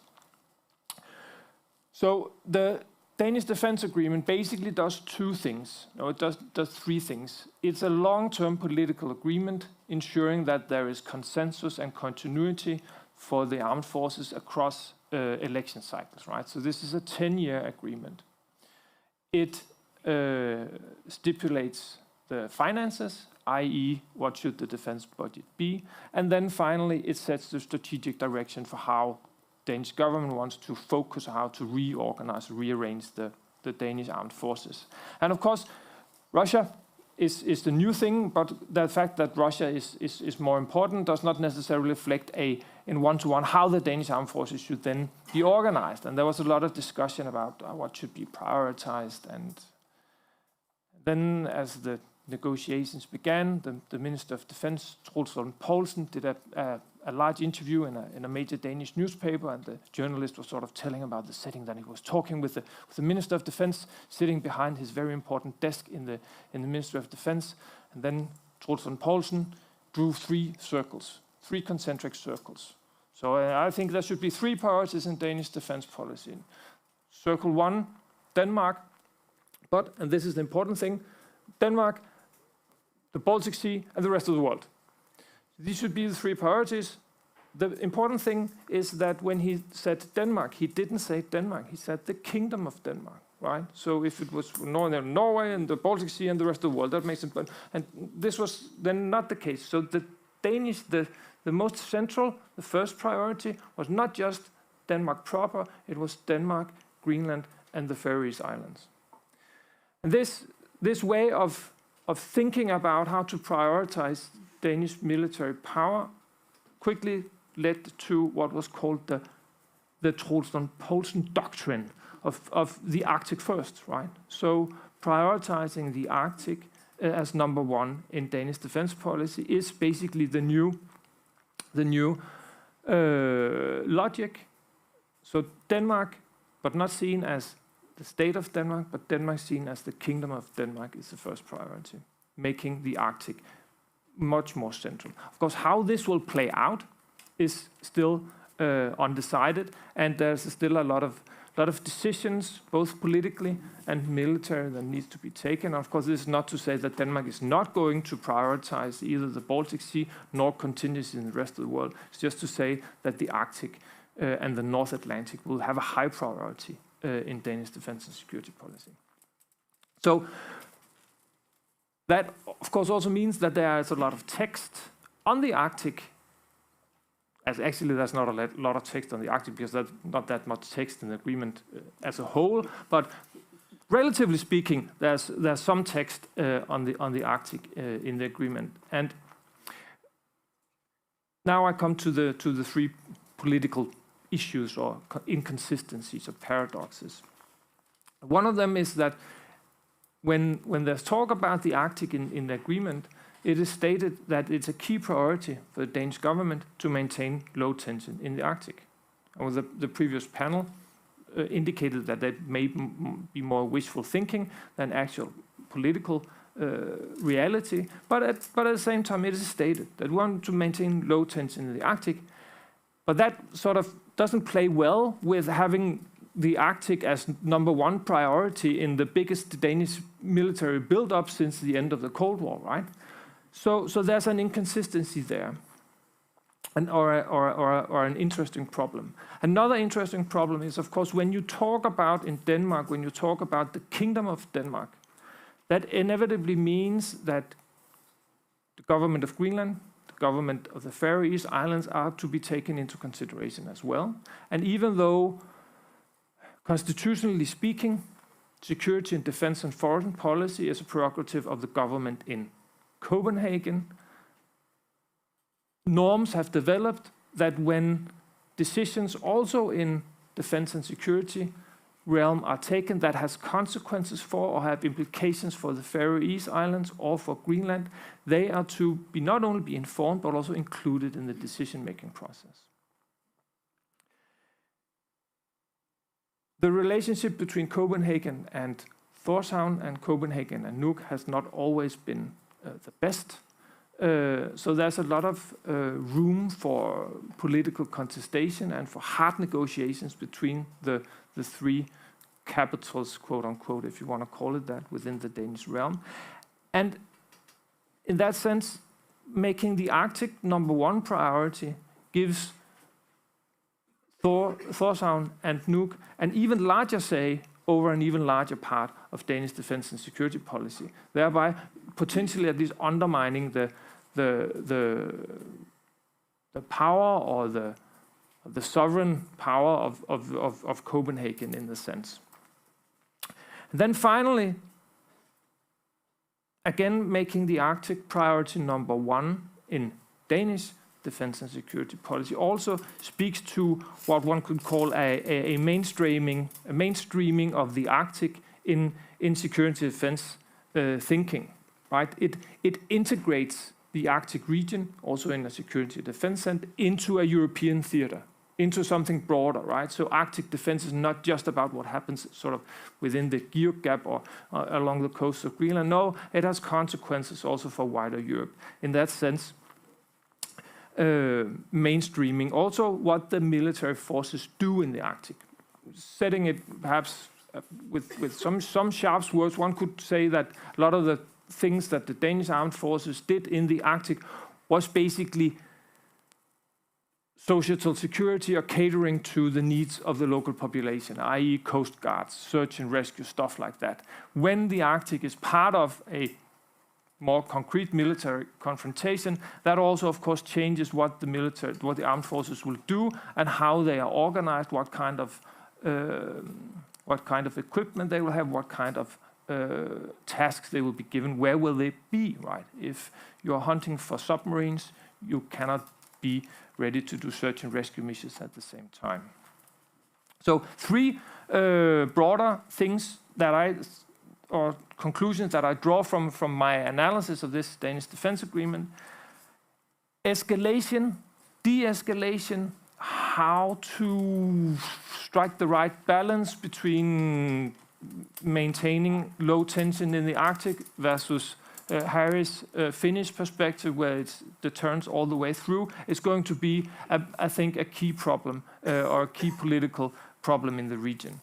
I think another issue is about where decision-making actually lies, who are engaged with or integrated in decision-making, and I pointed to the fact that well, in Denmark, it's not just the Danish government, it's also authorities in the Faroe Islands and Greenland.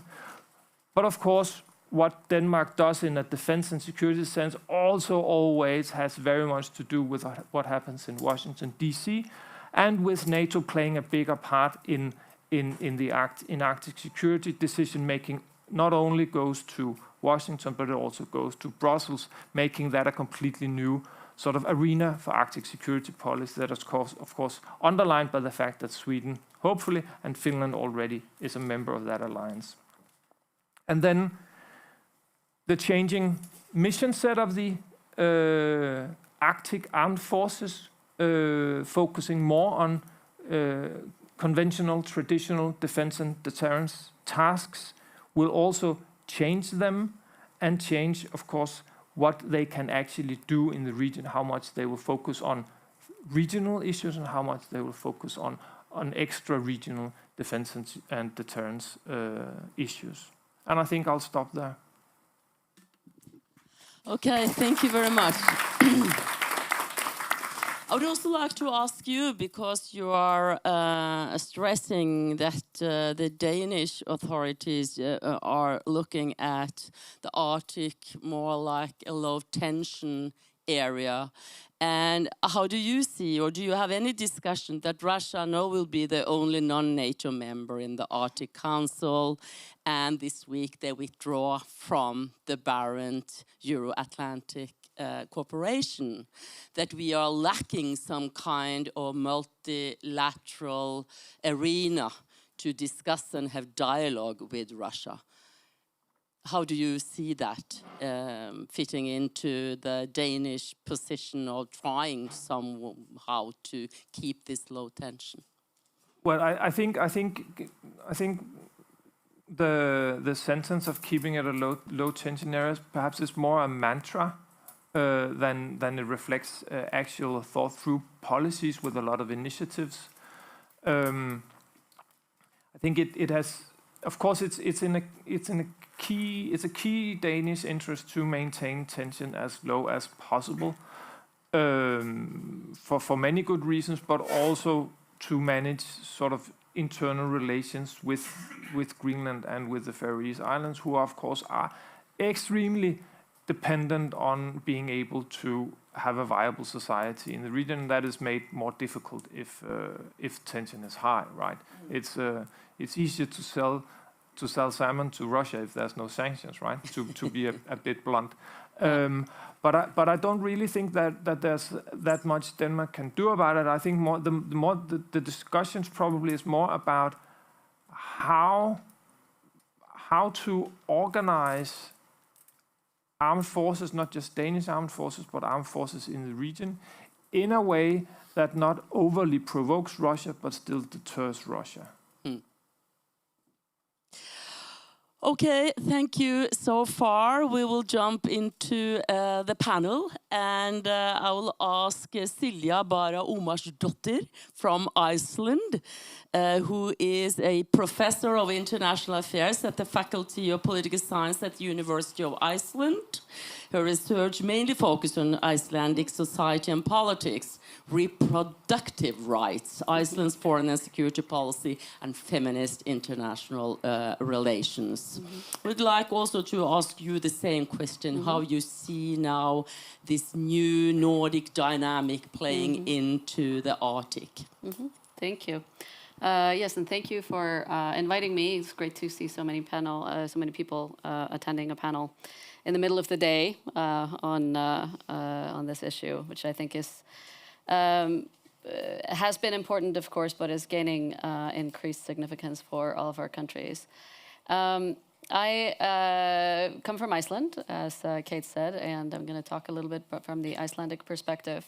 And I think it's important to start with the fact that even though Iceland has not changed its geographical position, it underwent a political change about almost 20 years ago, when the U.S. military closed down its base near the airport in Keflavik, which had been operated almost continuously since World War II.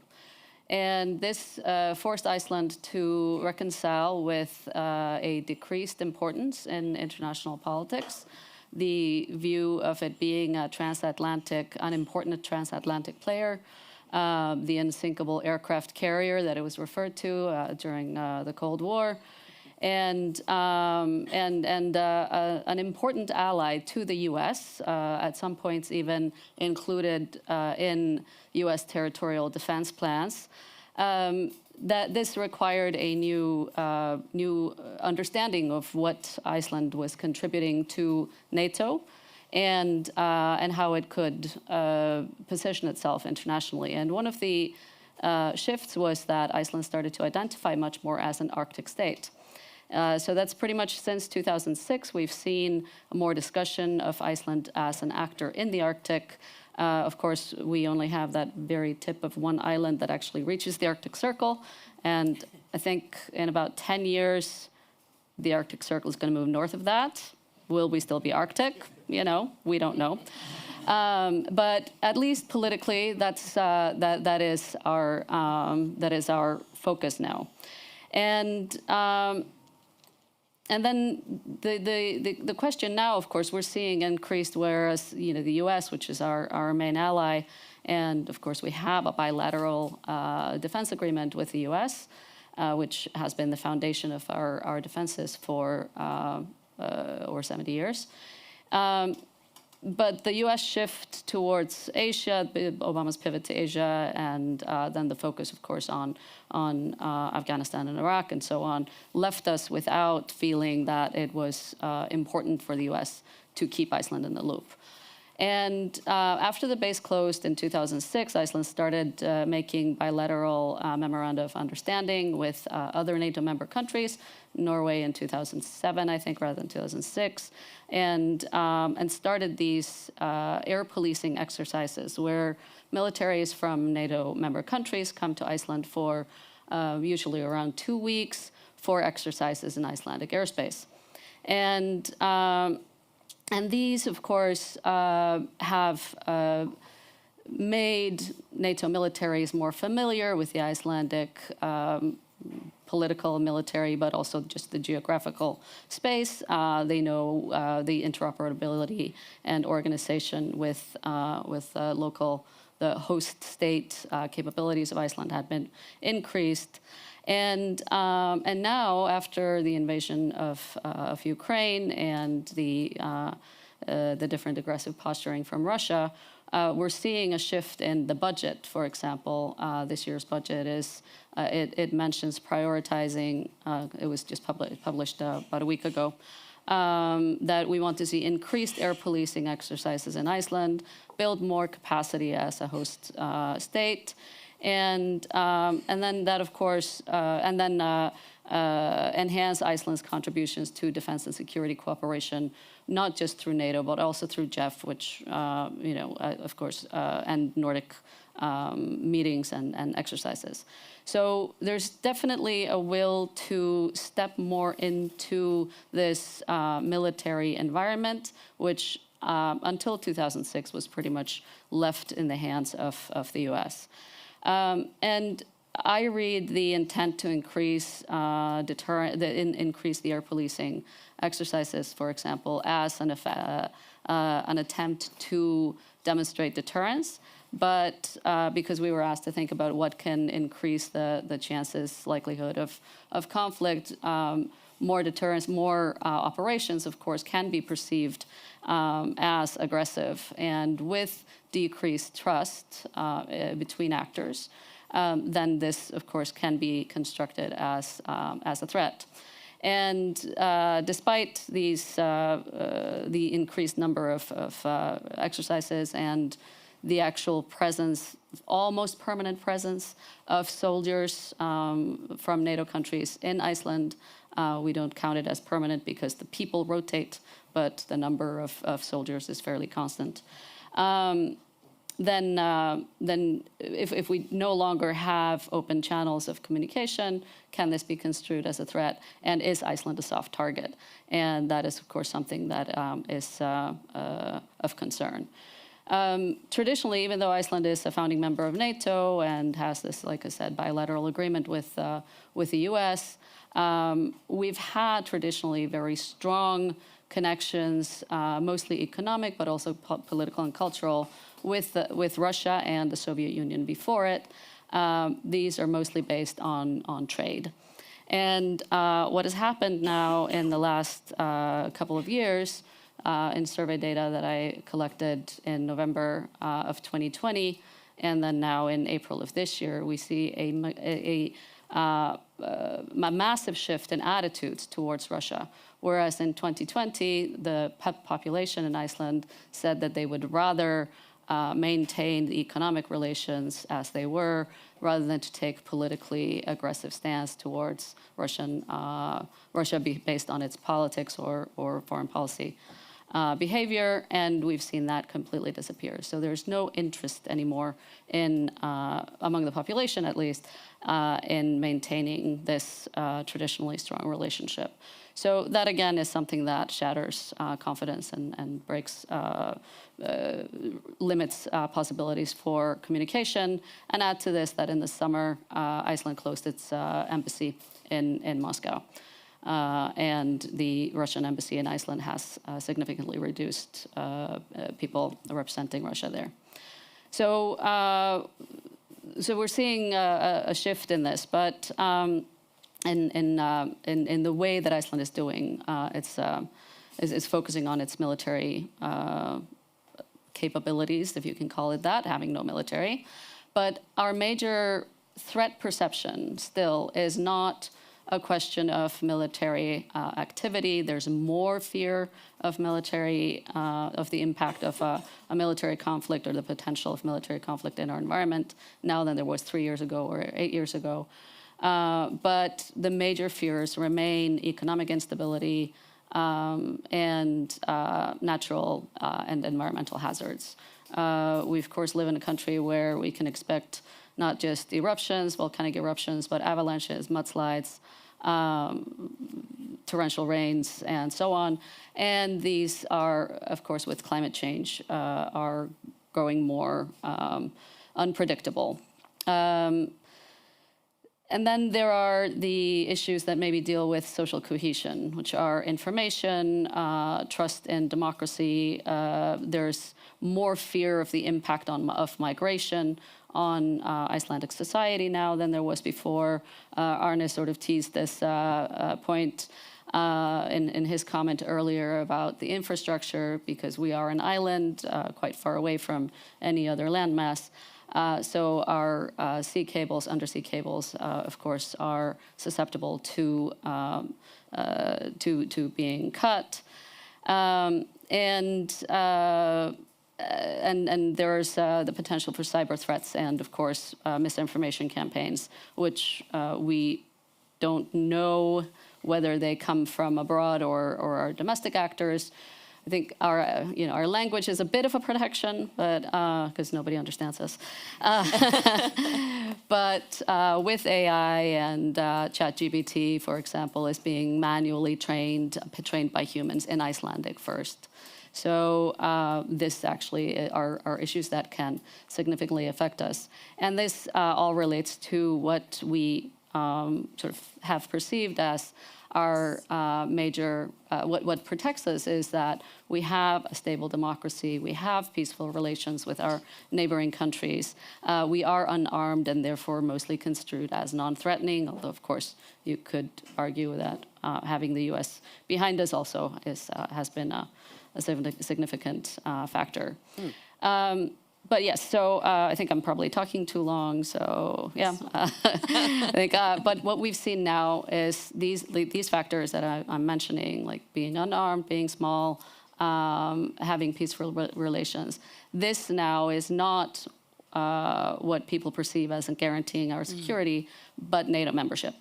And so I think that sort of plays into how we need to think about the Nordic countries. If and when Sweden comes in, what will a Nordic bloc in NATO do, exactly. Or how will that behave? And I think that's where we can sort of come back to these shared Nordic values that hopefully we can strengthen within the context of NATO. That was actually my following up question to you. How do you see Finnish and finally Swedish, we hope, NATO membership affect this region? Will it bring, in a way, clarity and new predictability also to Russia? Yeah. That, they are there and it will strengthen stability, or will it be destabilizing? That's the big question. Yeah, and that's, of course, is if we don't have open channels of communication and there is no trust, that is, my fear is that it can be destabilizing. But within the region, I think it is a stabilizing factor. Okay, then I will turn to Kristian Haugvik, our Norwegian participant. Kristian is Senior Research Fellow at NUPI, the Norwegian Institute of International Affairs, in the research group of Global Order and Diplomacy. Her research revolves around international diplomacy, interstate cooperation and friendship, with a geographical focus on the Euro-Atlantic region and foreign policy of Britain and the Nordic states. Please, Kristian, the word is yours.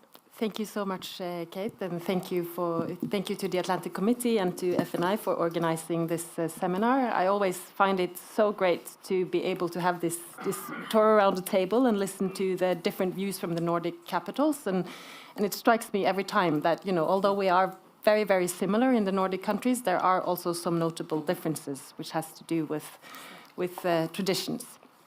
So I thought I would, even though I am sort of the Norwegian panelist here today, I thought I would zoom out a bit and talk about Nordic dynamics more broadly, but with a very distinct Norwegian touch. So I hope that's okay. The Nordics have all, I would say, the Nordic countries, they have all been quite invested in this narrative about the exceptionalism of the Arctic region. And I think this idea that the Arctic has been a particularly peaceful area and where sort of the geopolitical rivalry has not spilled over, that has also been a management tool in a way. It has been a way of keeping dynamics open in the Arctic and also making sure that it was exempt from these other types of conflicts. But I would say that for the Nordics, this idea of the Nordic balance has also been reflected in their approaches to the Arctic region. So for those who are not familiar with this idea, the Nordic balance was the idea which was introduced originally by NUPI researcher Arne Olav Brundtland in the 1960s. It was the idea that the different security policy choices of the Nordic states created a fine balance in the Nordic region as a whole. So it meant that the superpower rivalry didn't really come to a warm conflict because the Nordic powers balanced one another. Now, that theory was specifically about alliance choices and relations between the great powers. But I'd say with Finland and Sweden gradually changing paths, the Nordics have become much more aligned on this issue, as we have talked about today. But there has, I would argue, also been a Nordic balance in terms of the Nordic countries' Arctic policies, as well as their relations with Russia, and before that, with the Soviet Union. So of the Nordic states, 3 border on the Arctic Sea, 2 are connected to the Arctic through their northern land areas. And this means that they do inevitably have quite different priorities and different perspectives on how to manage and approach the Arctic. There's also the fact that 2 are sharing a border with Russia, whereas 3 of them do not. And this too has implications for how they approach politics in the Arctic. So I'd say due to these and other factors, the Nordics have different interests, concerns, repertoires, traditions, and niche competencies, which shape their positions and policies on the Arctic. But I will now move on to highlight 3 factors, and Kristian had 3 as well, so I think that's fitting, which I think affect the Nordic states' room for maneuver in the Arctic, collectively and individually. And the first is, as I think we've heard from multiple panelists today, the increased presence and posturing of great powers in the Arctic region. So there's Russia's activity in the Arctic and the High North, which has become much less predictable than it has been in the past. So there has been a predictability and a pattern which has been more easy to relate to than they are at the moment.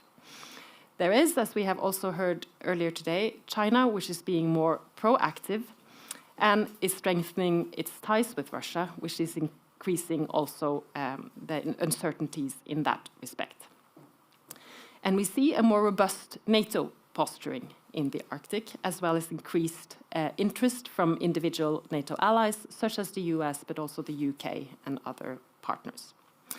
So I share the concern expressed earlier today about increased activity and increased tension, in the sense that that also increases the potential for misunderstandings and for gradual conflict escalation. And I think rather than sort of like an attack or a big conflict, I think this is perhaps my major concern.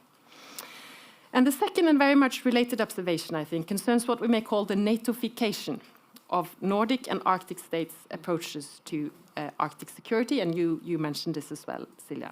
So with all the Nordics in NATO and all the non-suspended members of the Arctic Council, is that a way of putting it, then NATO has, in a sense, become the key umbrella and perhaps also a chief forum for discussing Arctic affairs. And this is quite new because there have been several others, but now it is boiling down to NATO being a key arena and also a key actor. And we know, and we've heard earlier today from panelists earlier in the day, that Russia responds quite differently when it is perceived to be the United States or NATO that is the sender of actions than when it is, for example, any of the Nordic states. And Pavel, you mentioned this earlier today, that the Nordic states are perceived still a bit differently than NATO as a collective or the US. So NATO is, as we know, a defense organization, but Russia responds to NATO's activity as if it was not a defense organization, but actually a proactive or aggressive actor. And here, of course, there has traditionally in the Nordic region been a very careful and delicate Nordic balance in terms of the reassurance and the deterrence. And we heard from the Finnish perspective that has shifted very much towards the deterrence these days. But I think on the Norwegian side, there is still a very much a lively and relevant debate about what the relationship between deterrence and reassurance should be. I would claim that the reassurance advocates have been fewer in number, and they perhaps do not have as strong of a position in the debate as before. But nonetheless, I think Norway is perhaps the country where this debate remains the most active one. And for Norway, there's also this ongoing discussion about the self-imposed restrictions and basing policy, especially now that Finland and Sweden are signaling that perhaps they would not have these types of restrictions, which would leave Norway as the outlier. This is also very much a debate.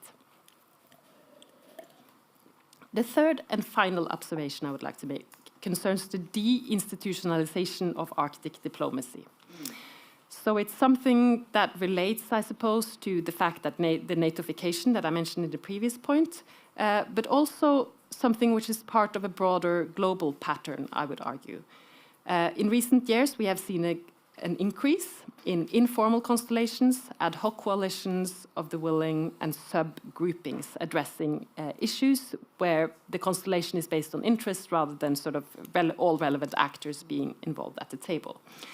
And of course, for the Nordics, which traditionally have been perhaps the most committed multilateralists and very committed to the rules-based international order and this ideal that it was possible to gather all participants around the table and then agree on some shared rules. And that has also been a protection for smaller states like the Nordics, that we do have that type of commitments. But from studies I have conducted with Nordic colleagues in recent years, we've seen that the pattern across the Nordic region seems to be that all the Nordic states are becoming more of what we may call flexilateralists. So they participate in a variety of fora, not only in NATO, not only in the EU, but they participate in different constellations, in different fora, depending on what the issue is. Now, regional cooperation, as we have also heard earlier today, regional cooperation in the Arctic has largely been put on hold with the Barents Euro-Arctic Council no longer involving Russia, and also, of course, Russia being suspended from the Arctic Council. So there's no longer that arena in play. So there are indications that the days of Arctic exceptionalism are numbered, in a sense. It seems that the Arctic region has become much more similar to all other arenas. Now, James Derderian, who's a famous diplomacy scholar, he is often quoted as saying, "Diplomacy is the art of mediating estrangement." Now, Russia is not a stranger to the Nordic countries, I would argue. In fact, the Nordic countries take pride in being among the countries in the world that have best knowledge of Russian affairs, of Russian domestic politics, and of understanding how Russia functions. But increasingly, I would say diplomacy is this idea of diplomacy as mediating estrangement is under pressure, also in the Arctic region. And some would say that it's not for diplomacy to mediate antagonism. So estrangement, but the rule is sort of that you wouldn't engage with antagonists when Russia has invaded Ukraine full scale. So that leaves us with the question, which has also been brought up earlier today, what type of contacts and what type of communication channels with Russian officials would be acceptable to the Nordic countries within the current debate climate? And for two reasons, the first being to avoid misunderstandings and gradual escalation, as we have talked about. And the second, which I would argue is important as well, is to be prepared for a new era further down the road, not 2 years away or 5 years away, but 10 to 15 years away. How do we, at one point, hopefully, re-engage with a new Russia, a different Russia from today? So fisheries and search and rescue have been mentioned as sort of the minimum areas where there has to be some sort of dialogue and also the reporting about ongoing exercises to make sure that there are not misunderstanding in that respect. And here too, I think there are some notable differences among the Nordics in terms of the degree to which one is willing to discuss the option of communication or the possibility of keeping alive communication channels. So is there a Nordic solution to all these differences and all these challenges in the Arctic area? Well, perhaps. As our discussion has shown, I think, today, there's not one Nordic model, but many. At the same time, relatively speaking, I'd still say that the Nordics are more aligned than many other states would be. And Nordic framing could be a tool to address issues in the Arctic, also in the future, when possible. And many would argue that, as one Norwegian politician once said, if you put Nordic in front of anything, then people will be for it, because there's no movement no to Norden. There's no sort of negative association attached to that. So in a sense, the Nordic brand could be a way forward in dealing with some of the challenges in the Arctic. But it's important to say that the Nordic model isn't one, but many in this case. Thank you. Thank you very much, Kristin. We will open for general questions from the audience. We have, I guess, 20-25 minutes, so please give me a sign if you will ask a question. But I will just follow up on this Nordic model of making solutions and prepare for a new era, in a way, in a distant future with Russia. We had this discussion in the other panel where Arne told that this is really a fight between democracy and dictatorship, autocracies. Do we implicitly, in what you say, think that we will get some kind of normalization with Russia the day the dictator is gone? It's very hard to say, and I'm not an expert on Russian affairs. There are many experts I know in this room who know more about the possibilities of a regime change in Russia. But I think for states like the Nordic, and especially for Norway, which is a neighboring state to Russia, I think the possibility of keeping tension low should always have priority, in a sense. And one could make the case that, in Norway's case, it has worked pretty well so far, because there is a history of peaceful relations with Russia, although we find it horrible what is going on currently in Ukraine. There's still sort of the management of the day-to-day neighborly relations.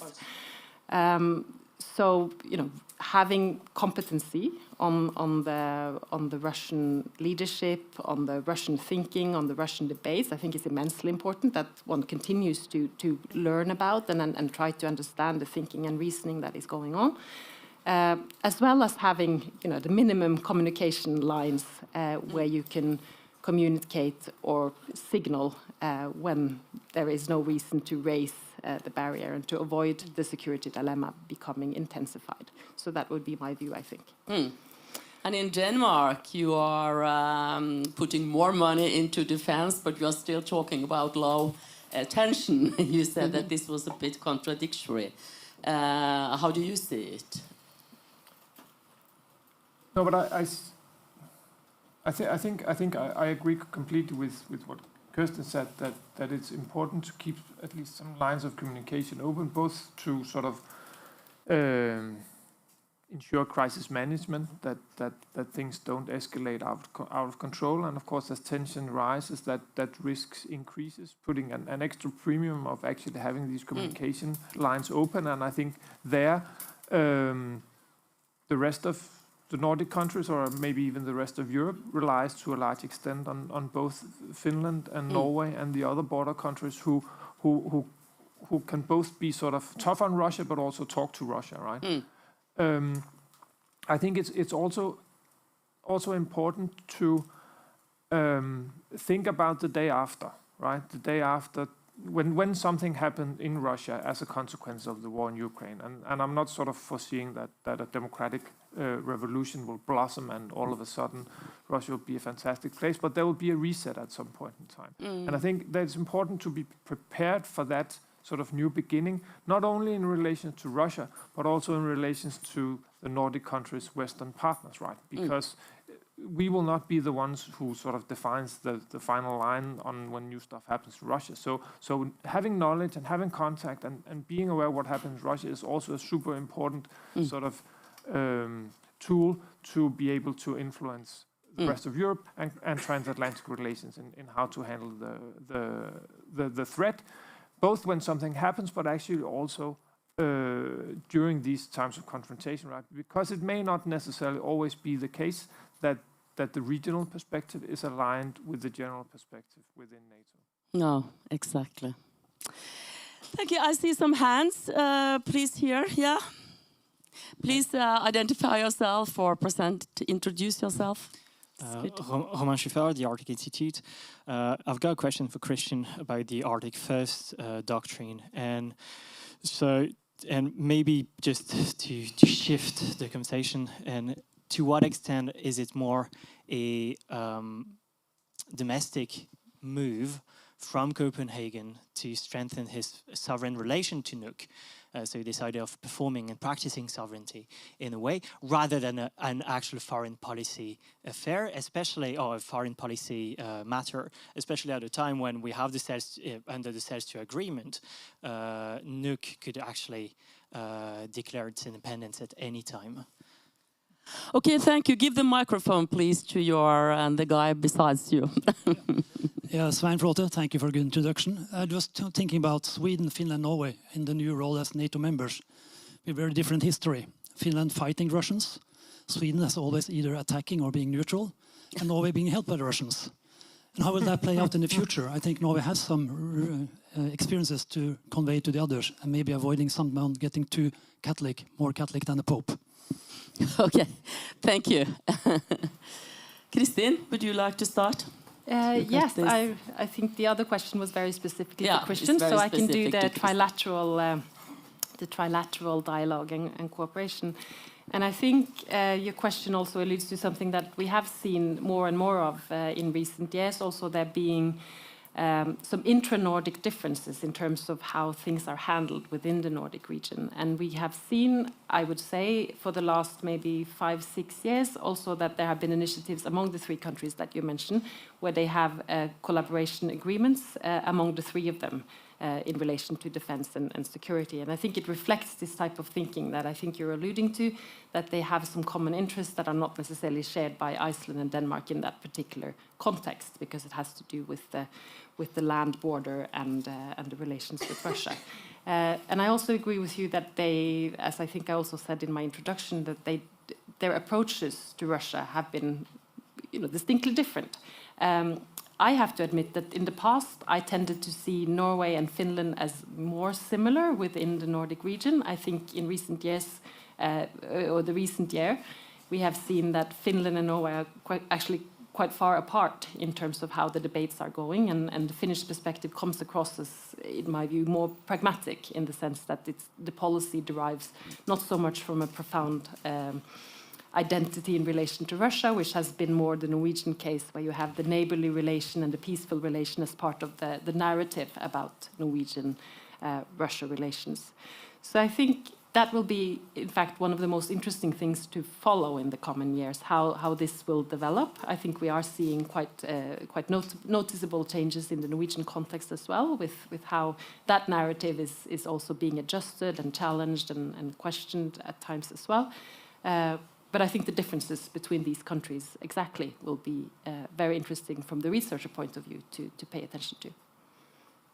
Would you like to comment on this, Silja? No, or I give the word to Kristian. You got a question. Thank you. Great question. I think primarily the decision or the logic behind the priority is foreign policy. Actually, I think probably driven by 2 things. One is that the foundation of Danish defense and security policy is the transatlantic alliance, and when tensions rise with Russia, that makes the Arctic more important for the US, thereby making it an arena where Denmark can showcase its closeness to the United States. So this is about the bilateral Danish-US relationship on one hand, and then on the other hand, perhaps also to a certain extent a reflection of the fact that, and I'm perhaps over-interpreting here, but a slightly bit also, okay, Sweden and Finland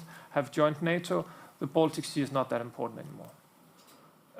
At least not from a Danish perspective. Right? When Denmark is not as much of a frontline state, if we were that before Sweden and Finland in the Baltic Sea, but even less now. But there's still a balance between those 2 sort of theaters in Danish defense and security policy. Quite opposite, I think putting emphasis on the Arctic comes with domestic risks, right? Because it underlines the importance of Greenland and the Faroese Islands in a sort of geopolitical sense for Copenhagen, but also gives them an opportunity to put demands on Copenhagen. However, giving Copenhagen the opportunity to say to the Faroese Islands and Greenland, look, we are also actually taking your security seriously and doing our best to protect you in the deteriorating security situations. But I think the United States is the most important factor. Thank you. I have two questions over here. First, Karsten Friis, and then the lady in front of you. Hi, Karsten Friis from UP. Thank you so much. First, a brief comment here. Northern Norway was liberated by the Soviet Union, not by Russia. That's important distinction because there were Ukrainians among the troops. Well, I want to comment on this call for more NATO in the Arctic. And to be frank, it's not very realistic to have much more NATO in the north, in my view. Those states that are interested will do it, as it was in the Cold War. And if you look at empirics, it's already been happening quite a lot in the last few years. We have seen lots of more US activity, air, strategic bombers, submarines, and maritime activity in the north, and also from other, the British, the French, others. So in a way, we already have a kind of a much stronger, let's say, deterrent signaling from the western side towards Russia than we had 5 years ago. And let us look at the statistics again. The Russian activity in the north the last couple of years, it's gone down quite significantly. Now that can change, of course.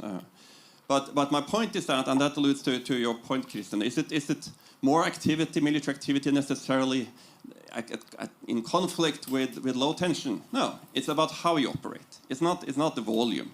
So it's about professionality, predictability, and perhaps the Norwegian tradition to hold back a little bit. You don't need to sail all the way up to the borderline of the Russian harbor. You can keep yourself in international waters and behave professionally. And I think that's more important than the number of military activity as such. Thank you. Thank you. My name is Gladys Fouché. I'm a journalist for Reuters news agency here in Oslo. My question is, if Sweden eventually joins NATO, will the Nordic countries behave as a bloc, a united bloc within NATO, or will they choose a flexible approach? And if they behave as a bloc, what would be the thing they'll prioritize? If they be flexible, what would be the differences between them? Thank you. Okay, we don't even know if they are going to be part of the same command in NATO, do we? As the bloc. Yeah, and a comment on Karsten's, maybe. Yep. So I start, then you can think while I speak. So I think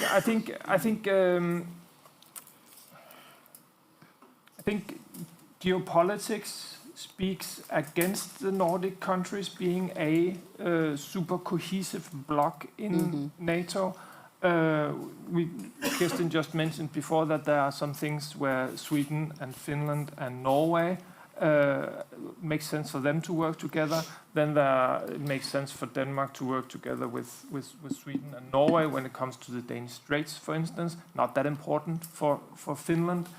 Norway and Denmark very much Atlantic countries, whereas Sweden and Finland are primarily Baltic, right? So there are all these geographical differences. Then there's also the saying that when you look at the Nordic countries from afar, they look alike, but then when you get closer, they look very different, right? And I think if you look at what happened when Sweden and Finland joined the EU, there was also this idea that the two countries would be together and together with Denmark as the third Nordic country. But domestic politics made them go completely different directions. So I think to a certain extent we can perhaps see the same in NATO, that geopolitics will drive some cooperation, and then also domestic choices will drive politics. Some, for instance, I'm really curious to see how, if knock on wood, Sweden becomes a member, how sort of traditional Swedish value-based politics, how that will translate into NATO. How is a feminist foreign policy going to look in NATO? Probably going to look different than a Finnish foreign policy in NATO. That traditionally is more pragmatic, right? But it could be that some of the more value-based Nordic countries will turn out to be someone who jumps on an American agenda being tough on China, where some may not be as tough on China. So I think the idea or the fear, depending on your perspective, of a sort of very cohesive Nordic bloc in NATO is I think, overblown. Thank you. Kristian?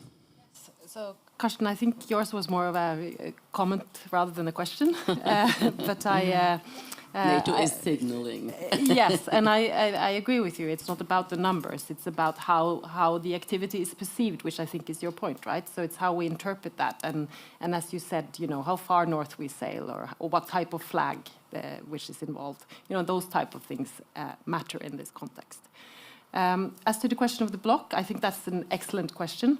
And the Nordics themselves have been very keen to, say, on the one hand, that, it's so great that all the Nordic countries are likely to be in NATO, because then there will be like-minded allies and they will agree on things.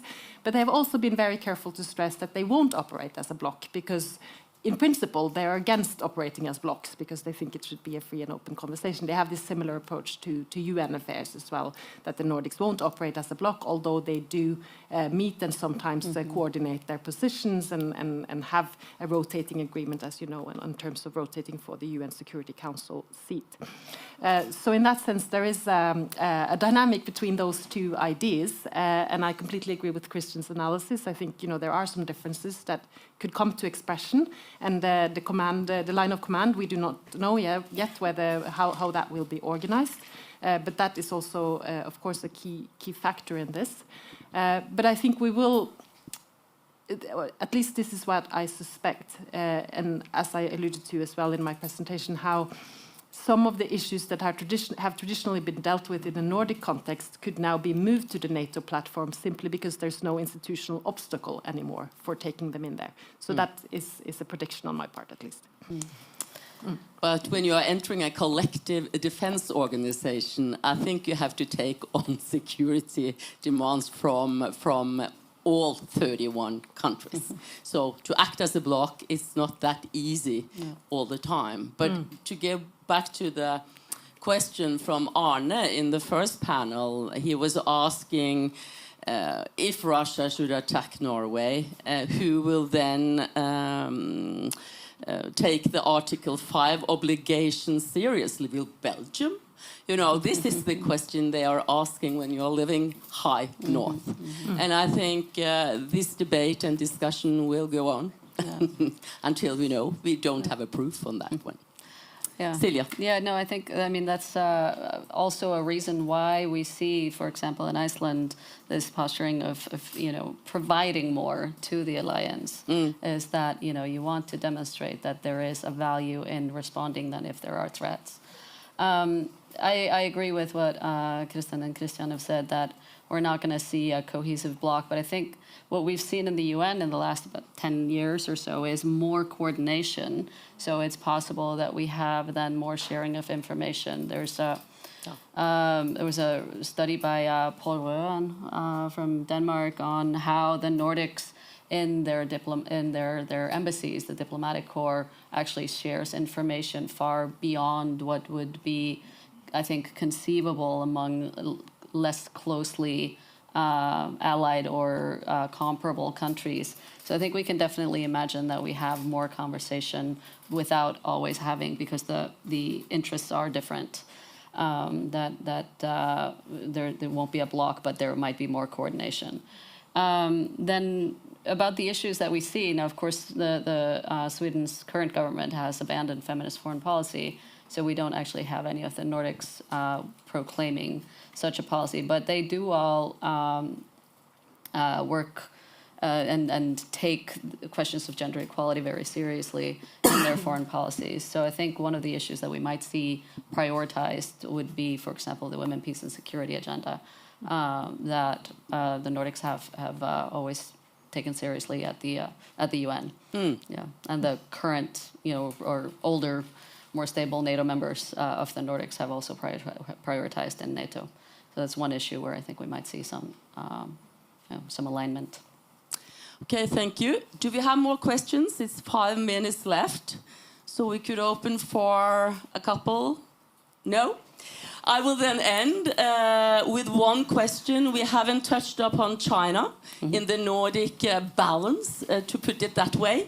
Could we see that different opinion or different attitudes towards China, particularly in the economic field, will spill over into some kind of security dimension in the Arctic? And will we have the same opinion in the Nordic family on how to handle China in our region? I start with Kristian. Isn't it my turn to get to think? I think if we focus it on the Arctic, where I sort of have a sort of just slightly experience on China, I think that the Danish position has very much sort of followed the U.S., right? So when the U.S. sort of found out that China was a pacing threat, or whatever is the wording now, Denmark sort of followed and tried to make that obvious for both the Faroes and Greenland that they should follow suit as well. And I think both the Faroes Island and Greenland have had some experiences with that is not super nice to be a very small country when the great powers sort of fight over you, whether it's in terms of investments for new airports or it's 5G infrastructure on your cell phone network. So I think sort of following more or less the US there, and then trying as much as possible to shelter, not necessarily behind the US, but shelter within international organizations. So I think that the Danish position would probably be not to take a position, but work for a position in NATO or in the EU. Thank you, Kristin. Yes, we have some problems. So I'd say the same point that I made about Russia and the Arctic and the differentiated Nordic positions would apply to China as well. At the same time, we did a study last year, actually, before the Ukraine war broke out. We did a study at NUPI about the differences between the Nordic countries' foreign and security policies. And what we found was that also with relation to China, there had been much more alignment in terms of the discussions had and the positions and descriptions made, including, the question of foreign investments, but also the questions of 5G that you mentioned. And I think that is also a case of the Nordic countries looking to one another and also learning from one another, and sometimes also, adapting to one another's policies. So I think specifically in the Arctic region, I think there's a difference in how Russia and China are being talked about. There's a big difference. Also the fact that Russia is in fact an Arctic nation, or an Arctic state, whereas China is not. So they are perceived and talked about quite differently. But nonetheless, so there are differences, but more convergence, I think, than one would perhaps expect. Yeah, Iceland has been fairly welcoming of Chinese activities, whether it's the icebreakers coming across the Arctic, or there's an Aurora research station, which nobody knows what is being done in. They've welcomed by and large Chinese activity in Iceland. So, but the attitudes have shifted because of the increasingly contentious relationship between the mainland and Taiwan. Following Russia's invasion of Ukraine, there's definitely a shift in attitudes. But whether that's going to be something that is aligned with the Nordics, I'm not sure. Thank you very much for a brilliant discussion for this panel and for the first panel today. And thank you for a great cooperation with Fridtjof Nansen Institute. We are at the end, my ladies and gentlemen. Give them a big hand. Spot on.